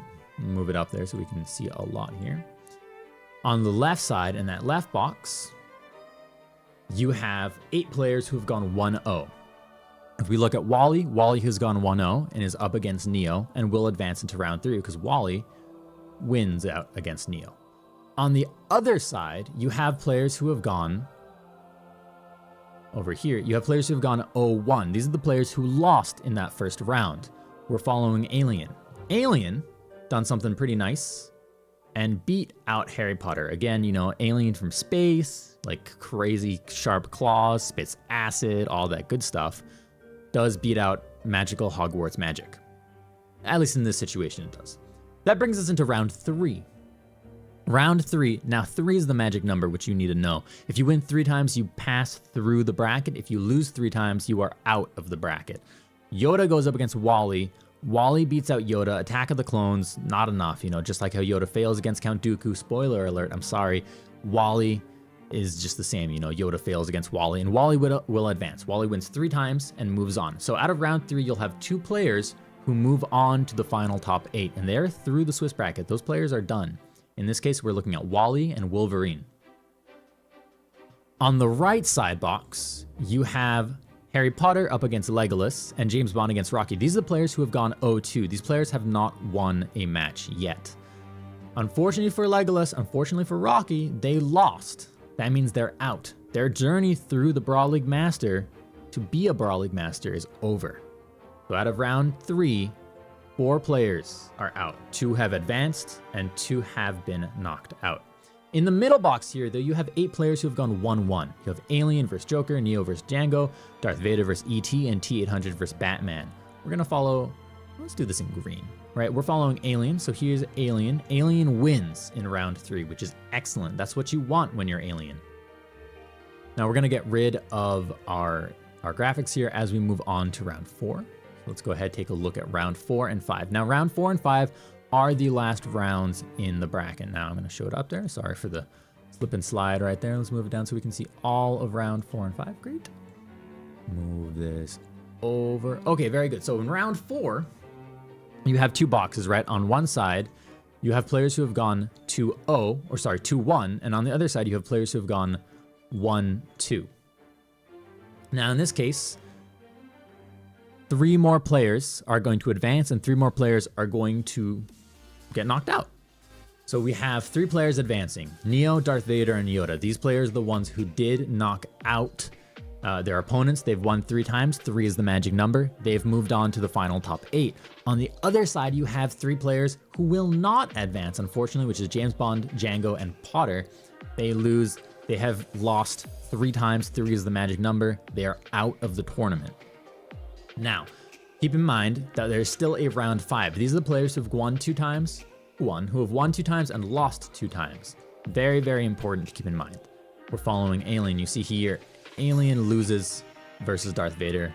That's 2-2 for Alien. So it comes down here to round 5. Now, round 5 is very, very challenging round. This is all or nothing because at the end of round 5, there's no second chances. This is it. So you have 3 players who will not advance here. You have McClane, who loses versus Joker, T-800 loses versus Alien, and Batman loses versus E.T. These players are out. They are not advancing into the top 8. But you have 3 more players who will advance into the top 8, and those players are Joker, Alien, and E.T. So in total, 8 will advance, 8 will be eliminated. You've fought against pretty much everyone in the bracket that you can, and that determines your seeding and how you're going to be placed for that top 8 final bracket coming out later. That is it. That's the Brawl League Master Swiss bracket. If you guys have any questions, any thoughts, complaints, comments, anything at all, let us know. We want to answer your questions. We're here to answer your questions. It's a really cool format, and we're very excited to be sharing it and you know, having this be a competitive format for us right now in Brawl League and in Brawlhalla. I'm Toast. Stay crispy.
Welcome back, everybody, to the Brawl League Masters Ascension tournament. Right now, we are in the top 4 of the tournament with the last 4 players left. Bhumi, Sandstorm, as well, or Bhumi and Sandstorm on the upper side of the bracket with Issa Drew and Remy on the bottom side, waiting in the losers semifinals. I'm You Got Thrown, and here's my great friend, Sparky878. How are you doing today? Dude, I'm loving this tournament so far. Like, from the performance that Menace gave us today to just completely getting destroyed by Remy 3-1 in losers quarters, for Remy to move on, for our top 4 being Sandstorm, Bhumi, Remy, and Issa Drew. We just have some really sick games ahead. Like, we're about to watch Bhumi versus Sandstorm right now. I personally am really excited for this. I always love to watch Bhumi play. I'll say it time and time again until I'm blue in the face. He is one of my favorite players to watch play because it seems like every tournament he brings something different. In twos tournaments, it's usually the double Hattori with Remy, but for the singles tournaments, he seems to just vary his style up, vary his character choice, his weapon choice up a lot more than we see from a lot of other players. And I'll always respect that about Bhumi. And I'll just always respect the raw skill that he has, but also I'm excited to see what he's going to do against Sandstorm. I'm trying to look at their past history to see if they've ever fought in bracket. It was an Outplayer Dismay that Sandstorm won. He did lose 1 set to Bhumi, and then also back in Winter Champs of this year, he lost a set to Bhumi as well. Aside from that, I think that's it. So we'll see if Sandstorm can redeem himself, or at least get revenge on Bhumi for those 2 previous tournament losses. He's been on a tear like we've never seen before in this tournament, so it is entirely in the realm of possibilities. Now Bhumi trying to get back onto stage, utilizing the spear play to try to get some damage onto Sandstorm. Oh, catching the side air off, but he is able to utilize the island off on the right side in order to get back onto stage relatively safely. Now Bhumi trying to get a little bit more damage using the dash, side airs, and down lights. Off onto Sandstorm. Nice dodge to avoid the side sig there, but I wonder if he was actually in the radius of it, but or the range of it. But Bhumi is going to be finding him with the recovery off the top, and that is going to be the first kill of the set. And look how little damage Bhumi has taken in this time. He is yellow right now on his first stock. Like, that is insane against a player like Sandstorm. Like, that is so unreal for Bhumi. He's able to find these opportunities that it seems like no one else is. He's taking a double ground pound, but he's still living. Takes a side air. Great option choice from Sandstorm. They're not going for the ground pound again because Bhumi was like stacked with him, and I don't think the ground pound would have ended up hitting. Gets that beautiful signature, continuing the pressure off stage, and Bhumi is going to fall. Great option from Sandstorm. We've seen it time and time again. His opponent trying to recover back on the stage. That down sig, inactive input option off stage. Such a great great option for creating pressure onto an opponent while they're trying to get back on. And Sandstorm been able to use that perfectly almost every single time. And Sandstorm now with the scythe trying to find something here against Bhumi, getting the turnaround, going for the recovery, just getting caught by Bhumi's recovery on the return, and that's going to give Bhumi a lot of room. He charged up for the neutral stick too, was expecting a jump option, but Sandstorm just stopped that immediately.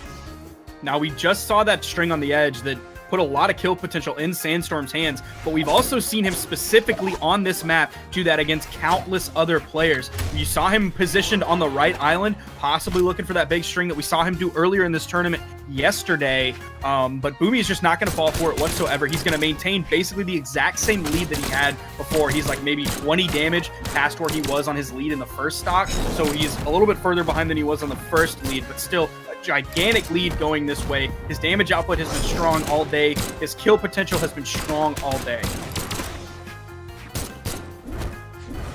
Sandstorm looking for a continuation from the string. He's going to pick up the scythe, get an immediate recovery, and he's going to go for that dash jump, unreactable ground pound. But Bhumi, being off the wall already, he was in a perfect position to turn around and get back on stage. Getting the side air, trying to get some more pressure onto Sandstorm, but not trying to overcommit too much, getting the recovery off stage, touching the wall. This is going to give Bhumi a good opportunity to force that stock off of Sandstorm, but no, Sandstorm does find the recovery, and now putting Bhumi on his last stock. Stocks are all equalized, but Sandstorm has a long way to go to bring this back, and Bhumi is the player to make this happen in order to bring this to a head and take the win against Sandstorm. You see the side air almost sending Sandstorm into the blast zone on the left side. The recovery doing the same thing, but off the top.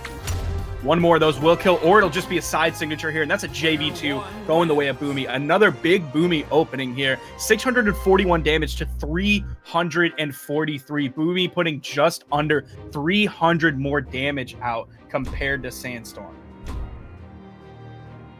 And now Sandstorm figuring out the maps, the ban, leaving Shipwreck, Twilight, Thunderguard, Blackguard. Nope, getting those bans out, and now it's going to be going to Twilight Grove yet again. Bhumi taking advantage of this map in a way that I didn't think was going to be necessarily in his favor. Sandstorm using the scythe on this map. He's got the island for the bounce potential. He's got the angle in the island as well for more combo potential. But look at Sandstorm going crazy. This is game 2 in a nutshell for Sandstorm. Again, we see him go off at the very beginning and usually keep that momentum rolling. But this is Bhumi we're talking about. This is cool, calm, collected. This is one of the best 1v1 players in the world. I don't think we're going to see him break too hard at the sight of Sandstorm bringing out the heavy stuff. And that's going to be Sandstorm coming in with the side light, going to interrupt Bhumi's signature. He's going to end up eating that one, but the down signature does not have as much force as the side, or even I think as much as the neutral signature. So it's not going to be the best kill option there, but it is going to send Sandstorm really close to that blast zone. So he has to recover all the way back on the stage, giving Bhumi some time to set up his positioning. He was able to find the down signature there, this time on guns for the kill. Going for the neutral air into the dare. A lot of times you'll see gun players going for just nair after nair after nair. But Bhumi was just reading the dodge down, reading the fast fall down to pick up with that dare.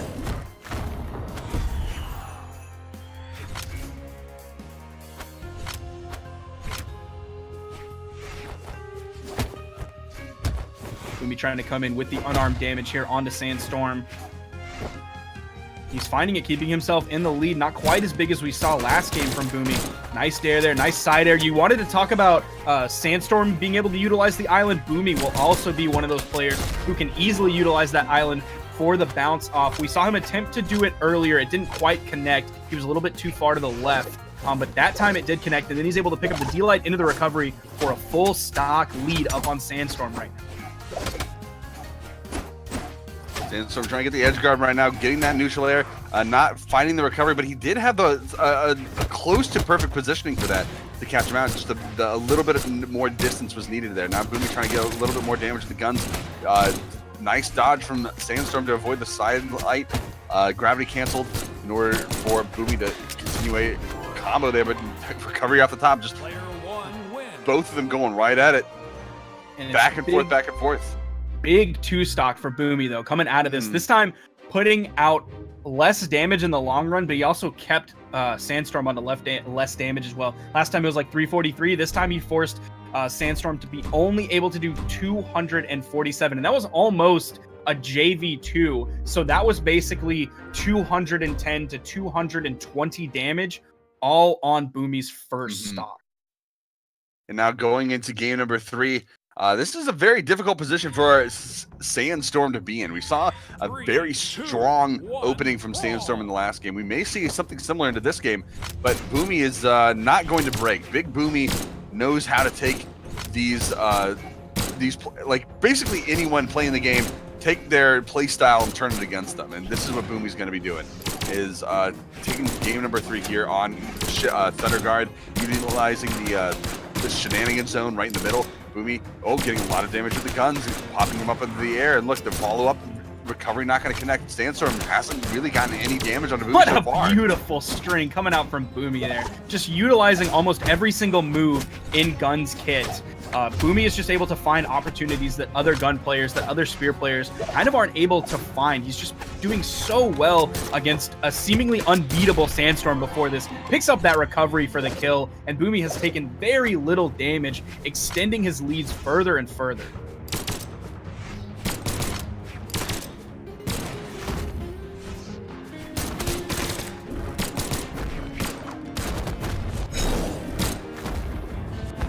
Sandstorm coming in with a nice gauntlet string. We saw him open up last game on Twilight with that as well. He's getting it a little bit later in this game, but he's still achieving it nonetheless. Bringing Bhumi almost into kill percent. If he's able to find the signatures, he just hasn't been as lucky finding those signature hits on Bhumi as he was on other players today. Like, he's not hitting the neutral sigs like we saw. He does hit that side signature, but it's all the way on the left side. So it's just making him have to work even harder to get Bhumi over into the blast zone on the right. God, Bhumi's game sense is so on point right now. Every single one of those moves that Sandstorm made, trying to get... Oh, God! He got the turnaround, and he can't get back. The down air reversal from Bhumi underneath the stage, stuffing out Sandstorm, and that's what I'm talking about. This game sense from Bhumi is so on point. He knows the move that Sandstorm is going to throw out before he even makes it. He makes those movements in preparation for what Sandstorm is about to do, and it allows him to set up for the counters and the retaliation. What an insane play from Bhumi. Sandstorm is still finding these kills, though, but it might be too little too late. Bhumi does have 2 stocks here. Sandstorm about to proc into orange. Downlight into the side air. Tries to go for the neutral signature right over the edge. It's just a little bit too far into the push-off column. Does pick up the recovery here. Sandstorm getting closer and closer to kill percent. There's the D-Light. The recovery doesn't end up hitting. You see Bhumi picks up the side signature, places that so perfectly again. All but a JV3 here. Basically 240 damage on Bhumi's first stock alone. And that is going to be a 3 out for Bhumi in the set. He is going to be taking that down against Sandstorm, and Sandstorm is going to be dropping down to wait in the losers finals side of the bracket for the winner of Issa Drew and Remy. But wait, hold on a second. Did Remy... Looks like Remy DQ'd, so Issa Drew automatically moves on. Yeah, Issa Drew moving on. He is going to be guaranteed his top 3 placement. Sandstorm will be moving down to face him right now. Bhumi guaranteeing himself a top 2 placement, moving on into grand finals with that very swift, very clean 3-0, like for real, very, very quickly coming out from Bhumi, showing that he's an extremely strong 2s player and an extremely strong 1s player. All right, well, there we go. Sandstorm and Issa Drew setting up right now, and this is going to be our losers finals match. This is to determine who faces off against Bhumi in the grand finals. Of course, Issa Drew making his tear through the lower bracket, or is this going to be Sandstorm heading back up for that possible revenge, that salty run back? Just looking at past tournament history, seeing if Sandstorm and Issa Drew have faced each other before.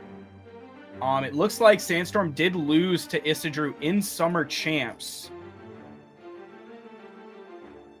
But aside from that, and Issa Drew actually lost to Sandstorm in Outplayer Dismay. So they each have 1 set on one another, but the more recent one is definitely favoring Issa Drew. from Summer Champs. And this is going to be a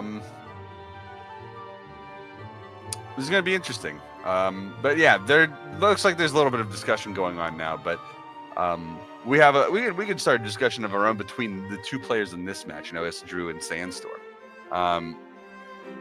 Sandstorm, has a very specific play style, and going up against Issa Drew, have they played it all in the tournament previously today, or in this tournament specifically?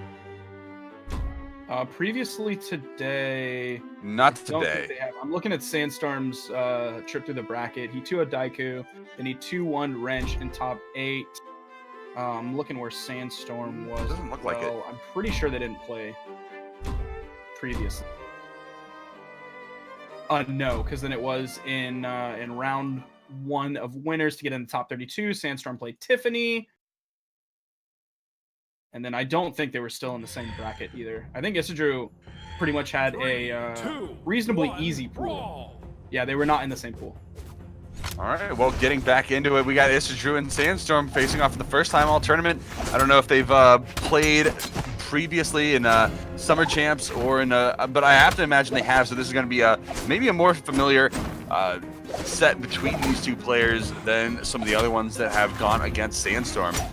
Issa Drew already doing a great job getting a lot of the spear damage in tow, and Sandstorm trying to follow him right below the stage as well, and not able to find anything to confirm the kill. Issa Drew now turning things around, getting the damage out onto Sandstorm. Not quite, as Sandstorm turns it back around and throws him against the wall. Recovery and the side sig. That is a huge play from Sandstorm to confirm the kill onto Issa Drew. Sandstorm looking for that icing on the cake damage here against Issa Drew. That down air was really, really well placed. Sandstorm is going to be able to use all of his movement options, and including the side air from Gauntlets to move himself closer to the wall. Still keeping himself alive. Wonderful sig off the edge. He might get a big gip here, and he does! Huge play, getting that catch. This is something that we haven't gotten to see him do, but it looks like he's been practicing it, going for that down sig option as well, doing the active input to throw him down. That gives him the opportunity to throw Issa Drew down towards the bottom corner of the map. But being on a very fresh stock, that means that he can find the follow-ups because he's not going to go that far. That ground pound option being huge is that carried him right through that stock.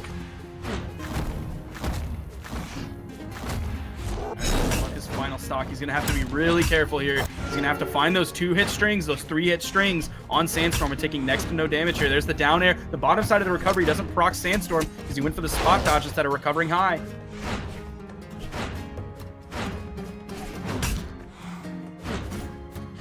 How is Sandstorm going to finish this off at this point? Oh, getting caught by the neutral sig. That's 2 stocks gone from him now. Issa Drew evening out the stocks again. And now we have 1-1 in the stocks. Issa Drew deep in the red. Sandstorm looking for the finisher right now, hovering right underneath, waiting for that opportunity, trying to see how Issa Drew is going to dodge when he hits them with the side light. He wants to know how he's going to dodge so he can follow up with either a gravity cancel side light or recovery if he goes for the delayed spot dodge.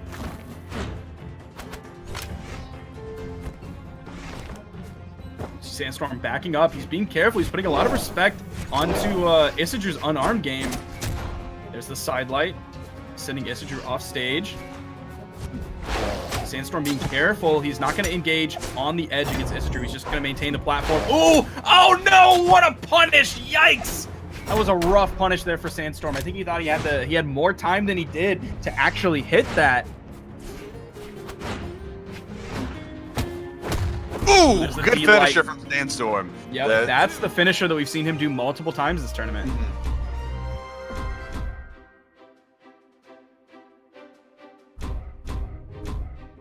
Banning out the stages again. Issa Drew figuring out which maps to ban, and then we have Blackguard, Thunderguard, and Thunderguard. It is Sandstorm goes there again. He wants to get the run back here, trying to secure a second win and put himself in a great position in the set to try to go back up against Bhumi. 3, 2, 1, brawl. Going back here on Thunderguard, who can get the first weapon? It's going to be Issa Drew. Sandstorm coming in there with a little bit of unarmed damage against him. It's Gauntlets versus Spear. The range is definitely in Issa Drew's favor, but Or sorry, yeah, definitely in Issa Drew's favor. But if Sandstorm can get on top of Issa Drew, stick to him like glue, you really utilize that tech chasing that we've seen him do in the past, specifically with the gauntlets and the scythe as well. Sandstorm waiting for the approach of Issa Drew. He knows something's going to happen, but he sees that he can maybe make a quick approach back on a stage for an attack.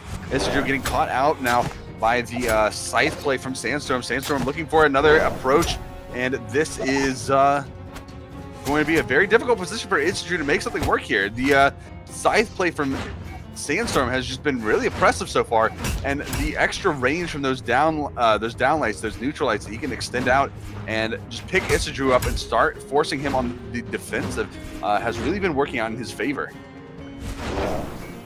Neutral signature missing. Ooh, they're both right on top of one another. There's the neutral signal coming out from Issa Drew. He's going to be the one to get the first strike this game, getting just a little bit of a lead.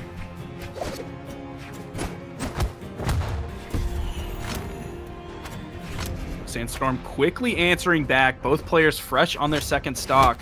It's going to be Sandstorm that picks up the weapon. We haven't seen him get that like really long gauntlet string that we've seen in actually most of his games. It hasn't been a lot, but it's been like once in almost every single one of his sets.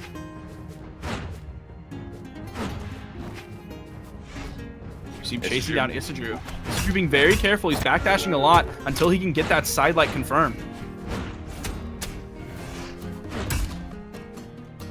Drew trying to get a little bit of axe damage, goes for the recovery. Something that worked on Koslic's, but doesn't look like it's going to be working on Sandstorm. He does that spot dodge right afterwards to make sure he avoids exactly that move. And Sandstorm making his way back on the stage. The neutral stage coming up, but stuffed by Issa Drew in the recovery now, getting him again. Issa Drew too light on damage in order for that move to deal a lot of force behind it. Issa Drew taking an advantage in the set right now, or advantage in the game. 2-1 and not quite in the kill potential yet. Sandstorm has a lot of room to be able to pull this back as long as he doesn't take too much damage. Still in his his last stock fresh damage, but Issa Drew can get a lot of damage out with that axe, get a lot of build up with those strings that he knows so well. And Sandstorm doing a great job at utilizing the move with side sigs side blades in order to throw Issa Drew off course. And there it is, the ground pound coming out, securing that kill off in the bottom.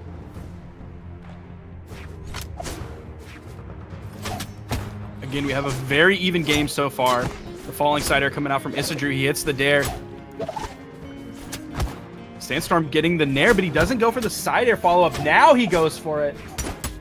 He ends up getting one. He doesn't get the 2 sets of each like we saw before from him. It seems like Sandstorm is focusing more on gauntlets a little bit here compared to Scythe. It seems like he's spending about 50-50 to 60-40 in Gauntlet's favor, whereas he used to kind of focus a little bit more on Scythe. If he picked up Gauntlets, he had the option, but he didn't seem to rely on Gauntlets equally or even a little bit more like he is now. Moving back on the stage, Sandstorm getting smacked by the side air. Issa Drew looking for the finisher. Sandstorm managing to tap that corner, and Issa Drew looking for a side air possibly. There it is, and there's the kill. And that is game number 2 going the way of Issa Drew, tying the set 1-1. Coming into the stage banning phase. We've now gone to Thunder Guard twice. I wonder if anybody's going to ban that. We're seeing Small Great Hall get banned, Small Mammoth, Miami Dome, Small Enigma. So we've seen most of the soft platform stages get banned except for Twilight, but then we also have 2 extremely flat maps with Small Brawl Haven and Shipwreck Falls.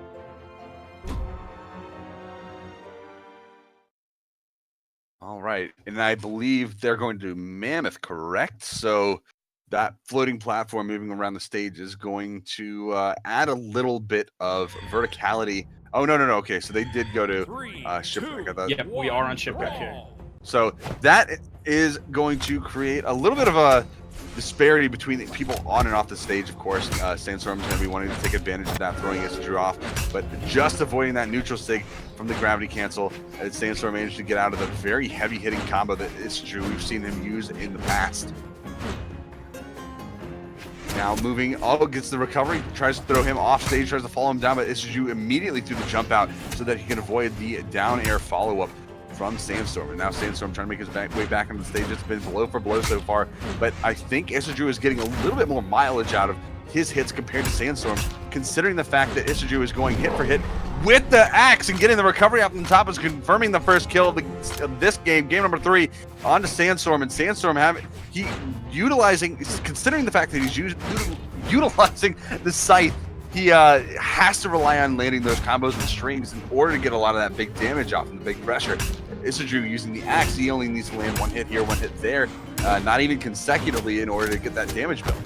And a lot of the times he does land one hit, it does happen to be that sidelight. That's kind of his favored initiation tool here, and that leads to the nair. So he is able to hit that regularly. He is going to fall here, but again, he's put Sandstorm about halfway through his second stock with those big hit strings. Even if it's just 2 hits, he's still hitting some serious damage every single time, and he's hitting it consistently. So he's trading blow for blow, string for string with Sandstorm, but per hit, Axe is going to put out a lot more damage than Scythe blow.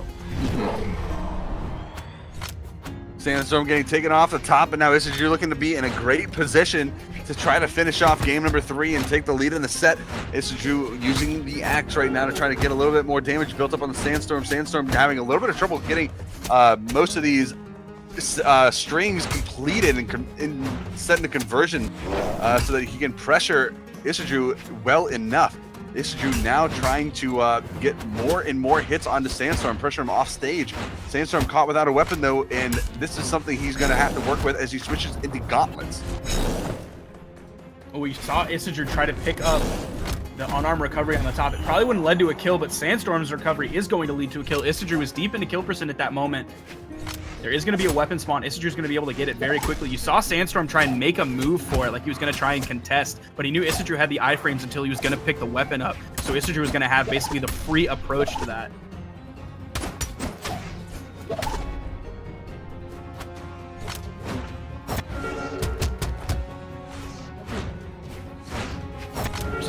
Spawn there. Issa Drew goes for a neutral signature, trying to catch Sandstorm out. He does find the kill there, and that is going to be another game for the boy Issa Drew, going up 2-1 in the set so far against Sandstorm.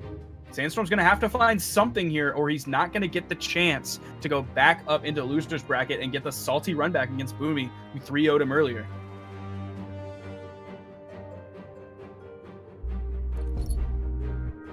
And actually, either option after this would be a salty run back. Bhumi faced Sandstorm in the winners finals. We saw that, and that's why Sandstorm is down in this losers bracket against Issa Drew. But in the beginning of winners side of top 8, that semifinals, it was Bhumi versus Issa Drew. That was also at 3-0. So either the result, Bhumi has 3-0'd both of these players, and Sandstorm is coming in with a Lin Fei pick on one of his possible last chances to keep himself alive.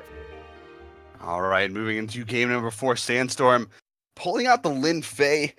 Very interesting. I don't actually know if we've seen a Lin Fei in tournament previously. He's playing 2-strength Lin Fei too. Oh, that hurts. That hurts. 2-strength. Only tying, I think, I don't remember which stance it is, but I think Lucian is the only other character in the game that can reach that low. Queen Nai also has a 2. I think she has a 2 movement speed. Yeah, she has a 2 movement speed stance that won the Brazil championship. Oh my God! What is this? He knows something that we don't. People were sleeping on Lin Fei before too, saying she was one of the worst and her SIGs weren't good and everything. But right now, whoa! What a punish! It works so clean right now, and it's kind of hype to watch.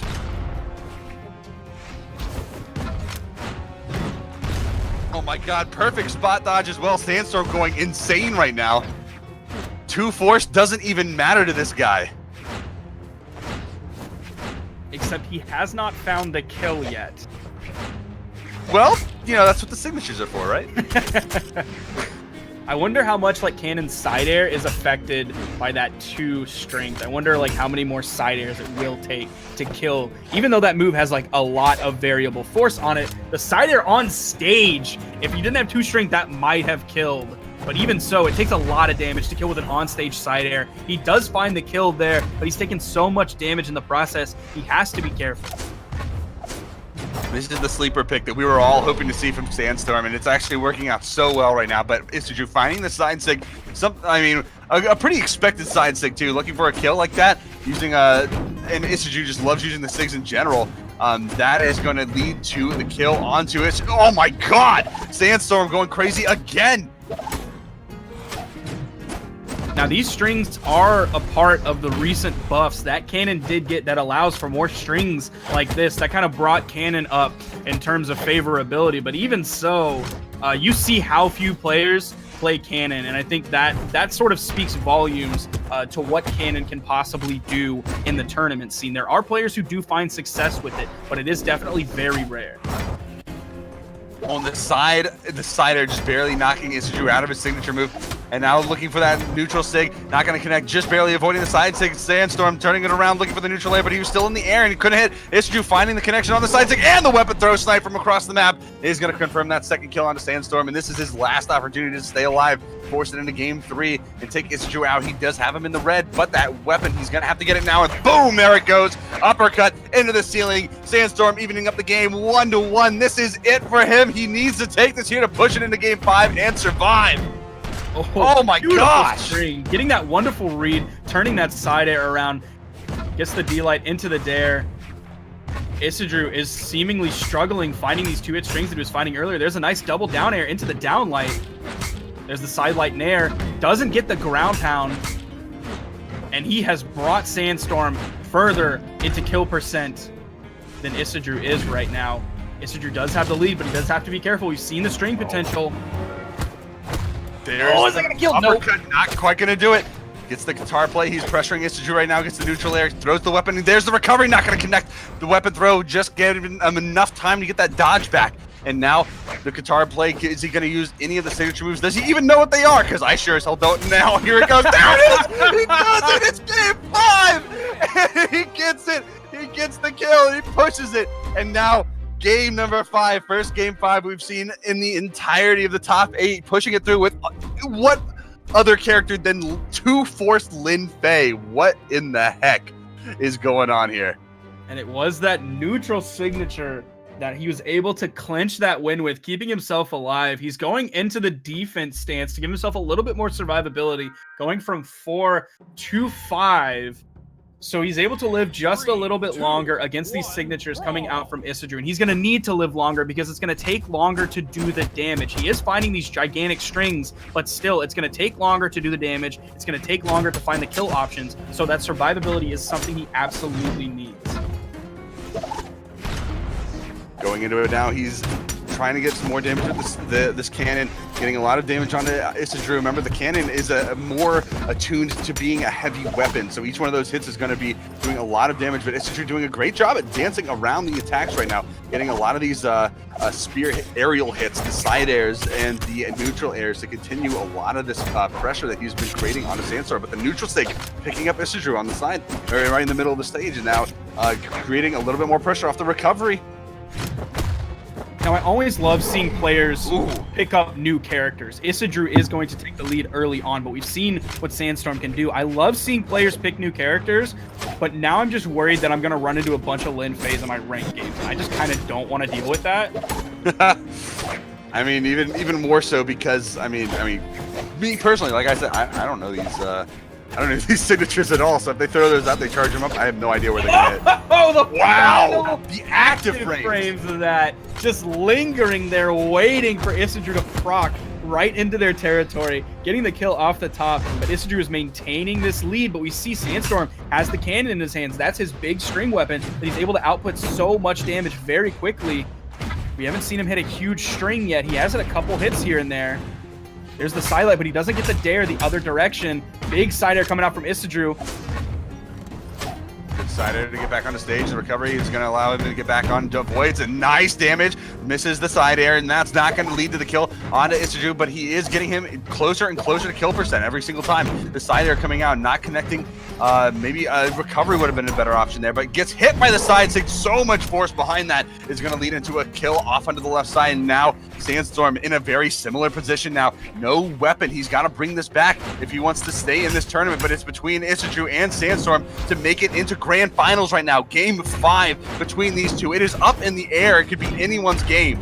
Nice spot dodge coming out from Sandstorm, hitting the neutral light as the punish, turning it around the other direction. He does have the guitars in his hand. We could see a neutral signature coming out, or he could use one of the other ones that we haven't seen too much of. There's the side signature, almost going to kill, but that 2-force, man, coming into play there. Not going to finish off Issa Drew here. It is 2-2 in this set. This is the final game. Sandstorm on his final stock. If he takes too much punishment here, that is possibly going to kill Issa Drew. Ooh, almost gets the hit, but he does get the touch. He didn't need the chase dodge on hit. He found the touch. The weapon toss trying to give him an opening here onto Sandstorm. Sandstorm is looking for the kill options. He gets the weapon toss. That's just going to give Issa Drew another chance. It's going to give him another jump to get back to the wall. This is where Issa Drew should not be surviving right now, but that 2-force is actually helping Issa Drew out so much. The neutral air finally getting the kill, but how much damage did it require for him to reach that point? How many connections and conversions from Sandstorm did it require? Way too many, if you ask me, and that could cost him in the end, because every single time Issa Drew survived, that is just more and more damage. No, misses the punish! And now the side air tries to get the punish off stage. Oh, doesn't get the down air or the ground pound off of the possible edge guard. Now Issa Drew has the positioning, the advantage. Gets the reset on the side air. Gets back on the stage, looking for an option. Issa Drew looking for a side air, just anything. He needs the kill option, and he has so many on the axe. Sandstorm's been struggling to find those big strings this time like we saw last time. That's why Issa Drew is only in yellow right now. He gets the downlight dare into the neutral light. Gets hit by the recovery, but on the very tail end, so there's not going to be a lot of force behind it. The side air coming out, and the recovery pushing Issa Drew off on the side, but there's not enough force. The weapon throw almost, man, shows you how damaged he is. And he gets him off the top! He gets him in the grand, and now he's going to go into grand finals. He takes Issa Drew out, coming back from a 2-1 deficit. How did Sandstorm bring that back with a 2-strength Lin Fei? Oh my god. That's unreal. That is unheard of. That is unheard of in this tournament and any other tournament in this year. Seeing someone come back from a deficit that bad, not only in the individual game itself, but in the set as a total. He was down 2-1 to start the set. He won, I think it was the first game or the second game, and Issa Drew just had him dead to rights, and then he comes back with the Lin Fei 2 games in a row, and then in game 3 manages to use that same pick, 2-force of all things, and just manages to bring it back from the same deficit in stocks. 1 stock down. He went into Issa Drew's last stock in orange health, just about 50 health from kill percent. And Issa Drew is using Spear, which he uses those signatures all the time. They have huge force, and we saw him kill from the opposite side of the map with that same side sig on the Spear on Sandstorm's second stock. And then, of course, he's got the axe, the side airs. Those kill really quickly or really early on. So the fact that Sandstorm was always at that potential to be eliminated at any point, and he worked through that, that's incredibly impressive. But where Sandstorm was struggling a little bit for the kill potential with that 2-strength, he was able to find those strings. You saw him finally find it in that last game. Like, he was struggling to get them that entire final game, and that's why he was at such a deficit. But he found it, and he took Issa Drew from the latter stages of yellow all the way to kill percent, just like that. It was like 4 to 5 hits, and you saw basically 2 color shifts of Issa Drew's health bar, and it was kill time, and he found the kill with the cannon recovery.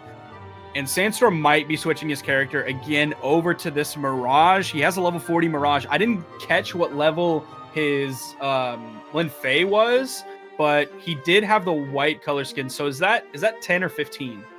That is 10. So it's at least level 10. Now, the black color scheme, of course, as well as, that's 25, red is 20. So if he has any one of those, then maybe he's higher level. But we don't know. We know that he has the white, so it's at least level 10. So he's put a little bit of time. I think he can hit level 10 in a couple days of playing. So at the very least, that's what he has on that character, which is incredibly impressive. But it looks like we are ready to go into this game. It is Bhumi coming back with the Ada that we've seen from him all day.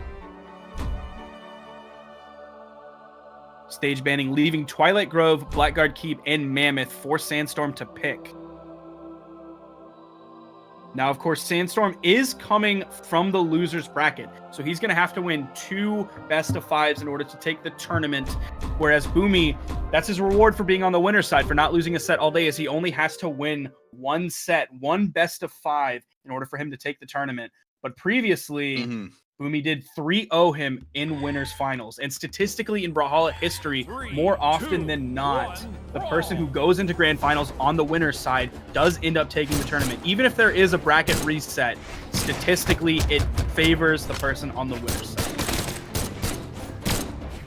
Sandstorm getting started with the scythe, trying to pressure Bhumi off stage. The ground pound not going to connect. Bhumi has a nice dodge to get to avoid that and get back to wall. Bhumi now with the guns trying to get a little bit of damage off, getting the side air into the side light, but the side light dodge now a little bit of damage coming out from both these players, but Sandstorm having a little bit less success, finally finding the neutral stick, but it's not going to give enough force, and the damage, even though the damage might be a little decent. Bhumi finding his way back to stage, playing a little bit carefully. The side sig, both players just barely avoiding the signatures from each other. Another down air, side air. Sandstorm with some great off-stage control. You know how Bhumi is able to slip through things and get back to the wall, but Sandstorm has been shutting him down. Even if Bhumi was able to get back to the wall, Sandstorm was able to find the immediate attack to send him far away from that wall, forcing him into that hard recovery state.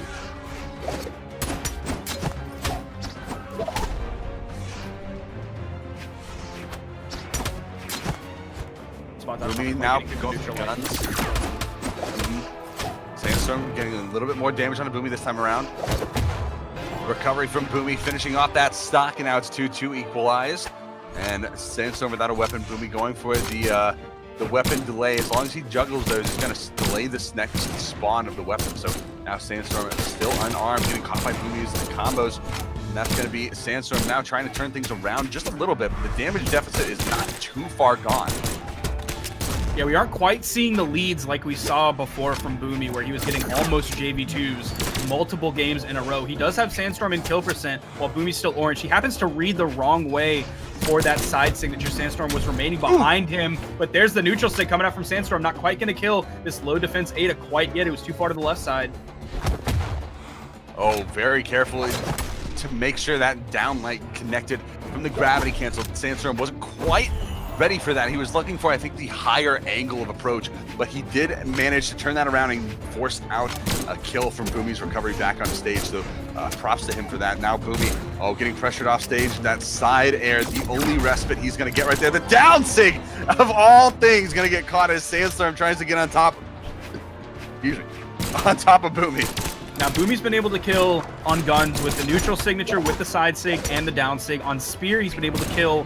I can't remember if he's gotten a kill with the down sig. I know he's hit it multiple times, but he's also definitely gotten kills with the side sig. I don't think he's utilized the neutral sig, though, but he's utilized almost every single signature in so many different ways for kills and for damage, for zone coverage on this character, really utilizing everything that Ada has in her kit. Ooh, very nice dodge in down sig from Sandstorm to knock Bhumi into the air, but it's not going to be enough to find the kill. The side sig coming out from Bhumi, knowing that if he catches Sandstorm with that attack, it may very well be the catalyst he needs to find the kill, especially since the down sig is actually finding so much force knockback as well. And that recovery off the top is going to be what it takes to get Sandstorm out of the game and for Bhumi to win game number 1. Now, that was much closer. It was last hit red for both players, but definitely a better showing from Sandstorm going into this set than what we saw from him before in the winners finals. Thinking carefully about the stage banning, we're not seeing a character swap from Sandstorm, and likely won't be seeing one from Bhumi either. He's been going pretty much full on this Ada this entire tournament. The only way we see a change from Bhumi is if he gets stuffed out in every other game in this set. If Sandstorm takes him to town and Bhumi just can't get anything to work on the Ada pick, and and it gets pushed into a reset, that's when I think Bhumi may make a switch. But even then, it's not really clear if he will or not. He does have a very wide selection that he can play. I mean, he can pretty much play every single. Oh! That's a fresh stock off of Bhumi, completely taken out. Gimp off the left side so quickly. Sandstorm just showing that it doesn't matter where you're at. You're always in danger of losing that stock. Oh my God. with the active input to turn Bhumi around, send him from center stage to the blast zone, then the recovery, and then a down air sending him to that blast zone, using the active input that Scythe has to be able to turn your opponent around or keep them in the same direction on multiple different moves. Sandstorm getting a very, very early kill. Absolutely insane, due to in part of his wonderful skill, of course, his great positioning, and how small Brawlhaven is.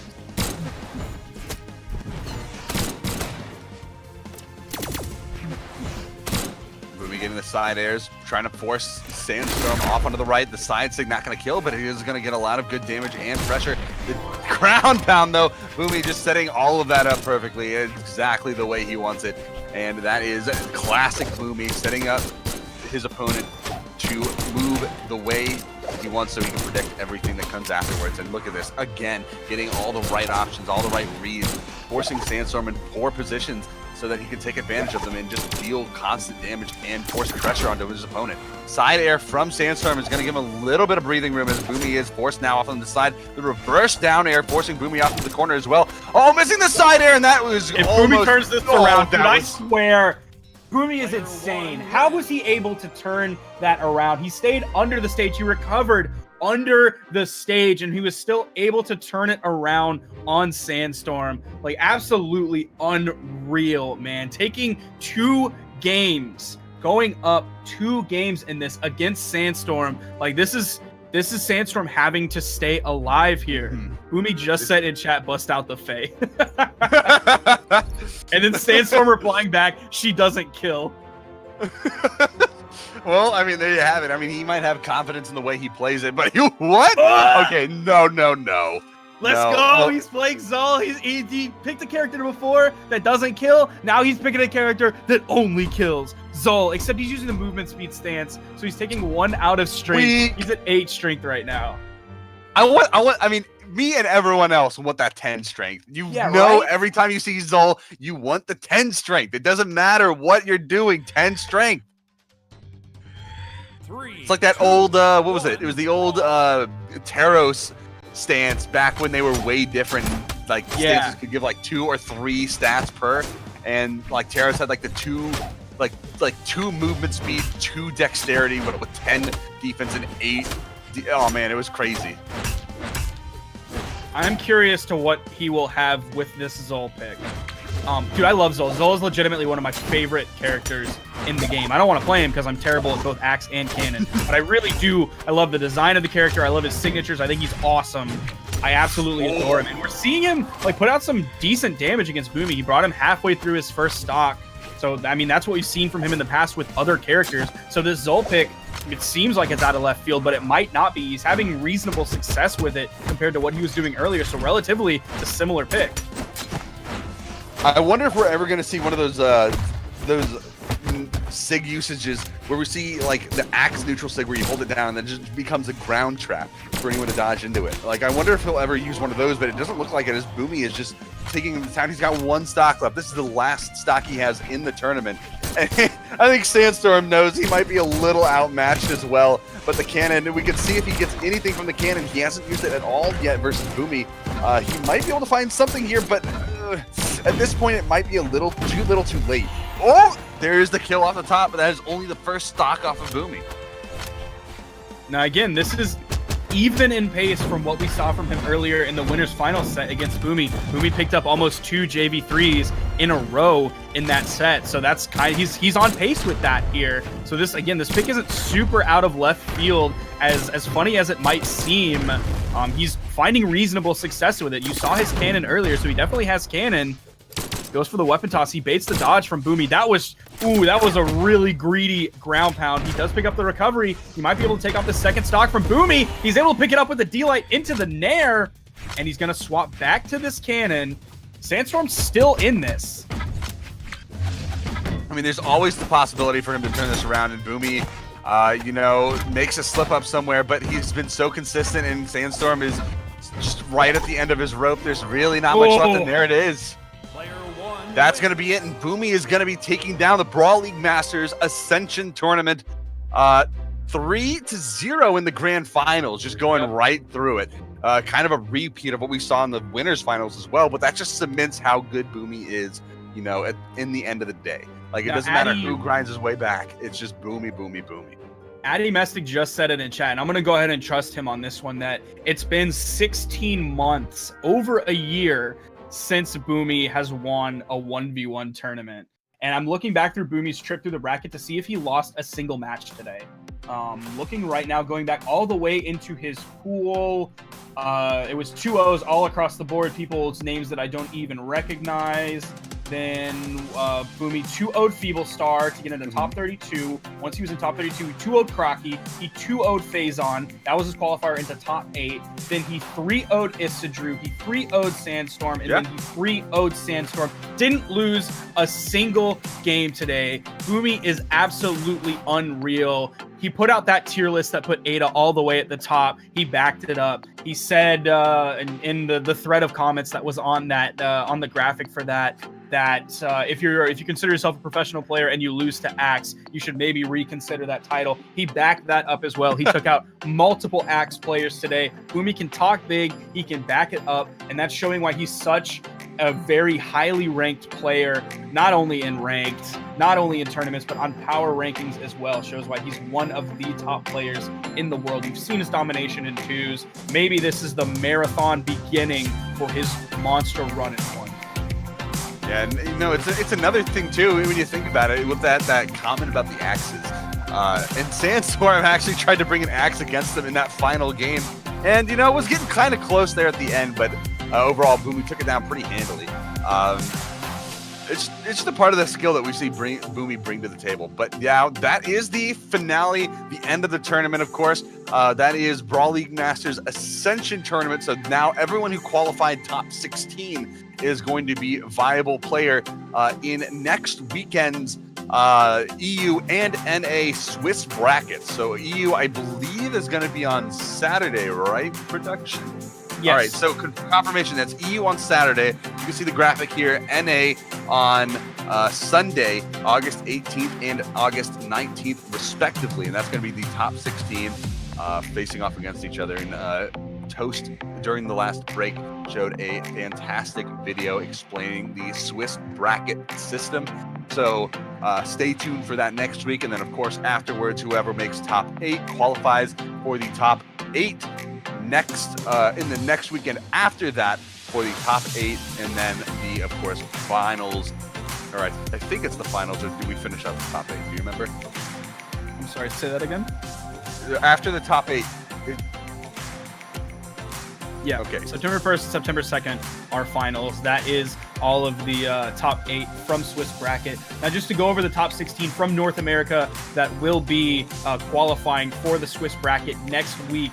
For North America, in this order, is first Bhumi, second is Sandstorm, third is Issa Drew, fourth is Remy. I'm sorry, he actually DQ'd from this. Then tied for 5th is Kosalix and Menace. Tied for 7th is Atrophius and Noel. Tied for 9th is Wrenched, Faison, Crocky, and Midget. And then tied for 13th is Lil Cap, Ethan, Tiffany, and Daiku. That will be your top 16 moving on to the Swiss bracket next week. Keep your eyes peeled to the Brawl League Twitter. It's real easy to remember. It's twitter.com/Brawl League. I'm pretty sure all of you can spell that because you made it here. So keep your eyes peeled to that. They will have promotional graphics showing who makes it into next week. Their placements for this week will determine their seeding for next week as well. So congratulations to all the players who qualified in North America and in EU. Thank you everybody who tuned in. Thank you to my lovely co-host Frone, and thank you to production, everybody behind the scenes. Toast's been holding down production for about a brick's age now, doing all the big stuff behind the scenes. I know we had Calamari Pop back there doing some adminning stuff as well. You know the whole list of the gang. Slosh, the left stick down, Batonic, Ice Pingu. So shouts out to everybody who was involved, who came out today, who played, and keep your eyes peeled for the Twitter. We'll see you next week.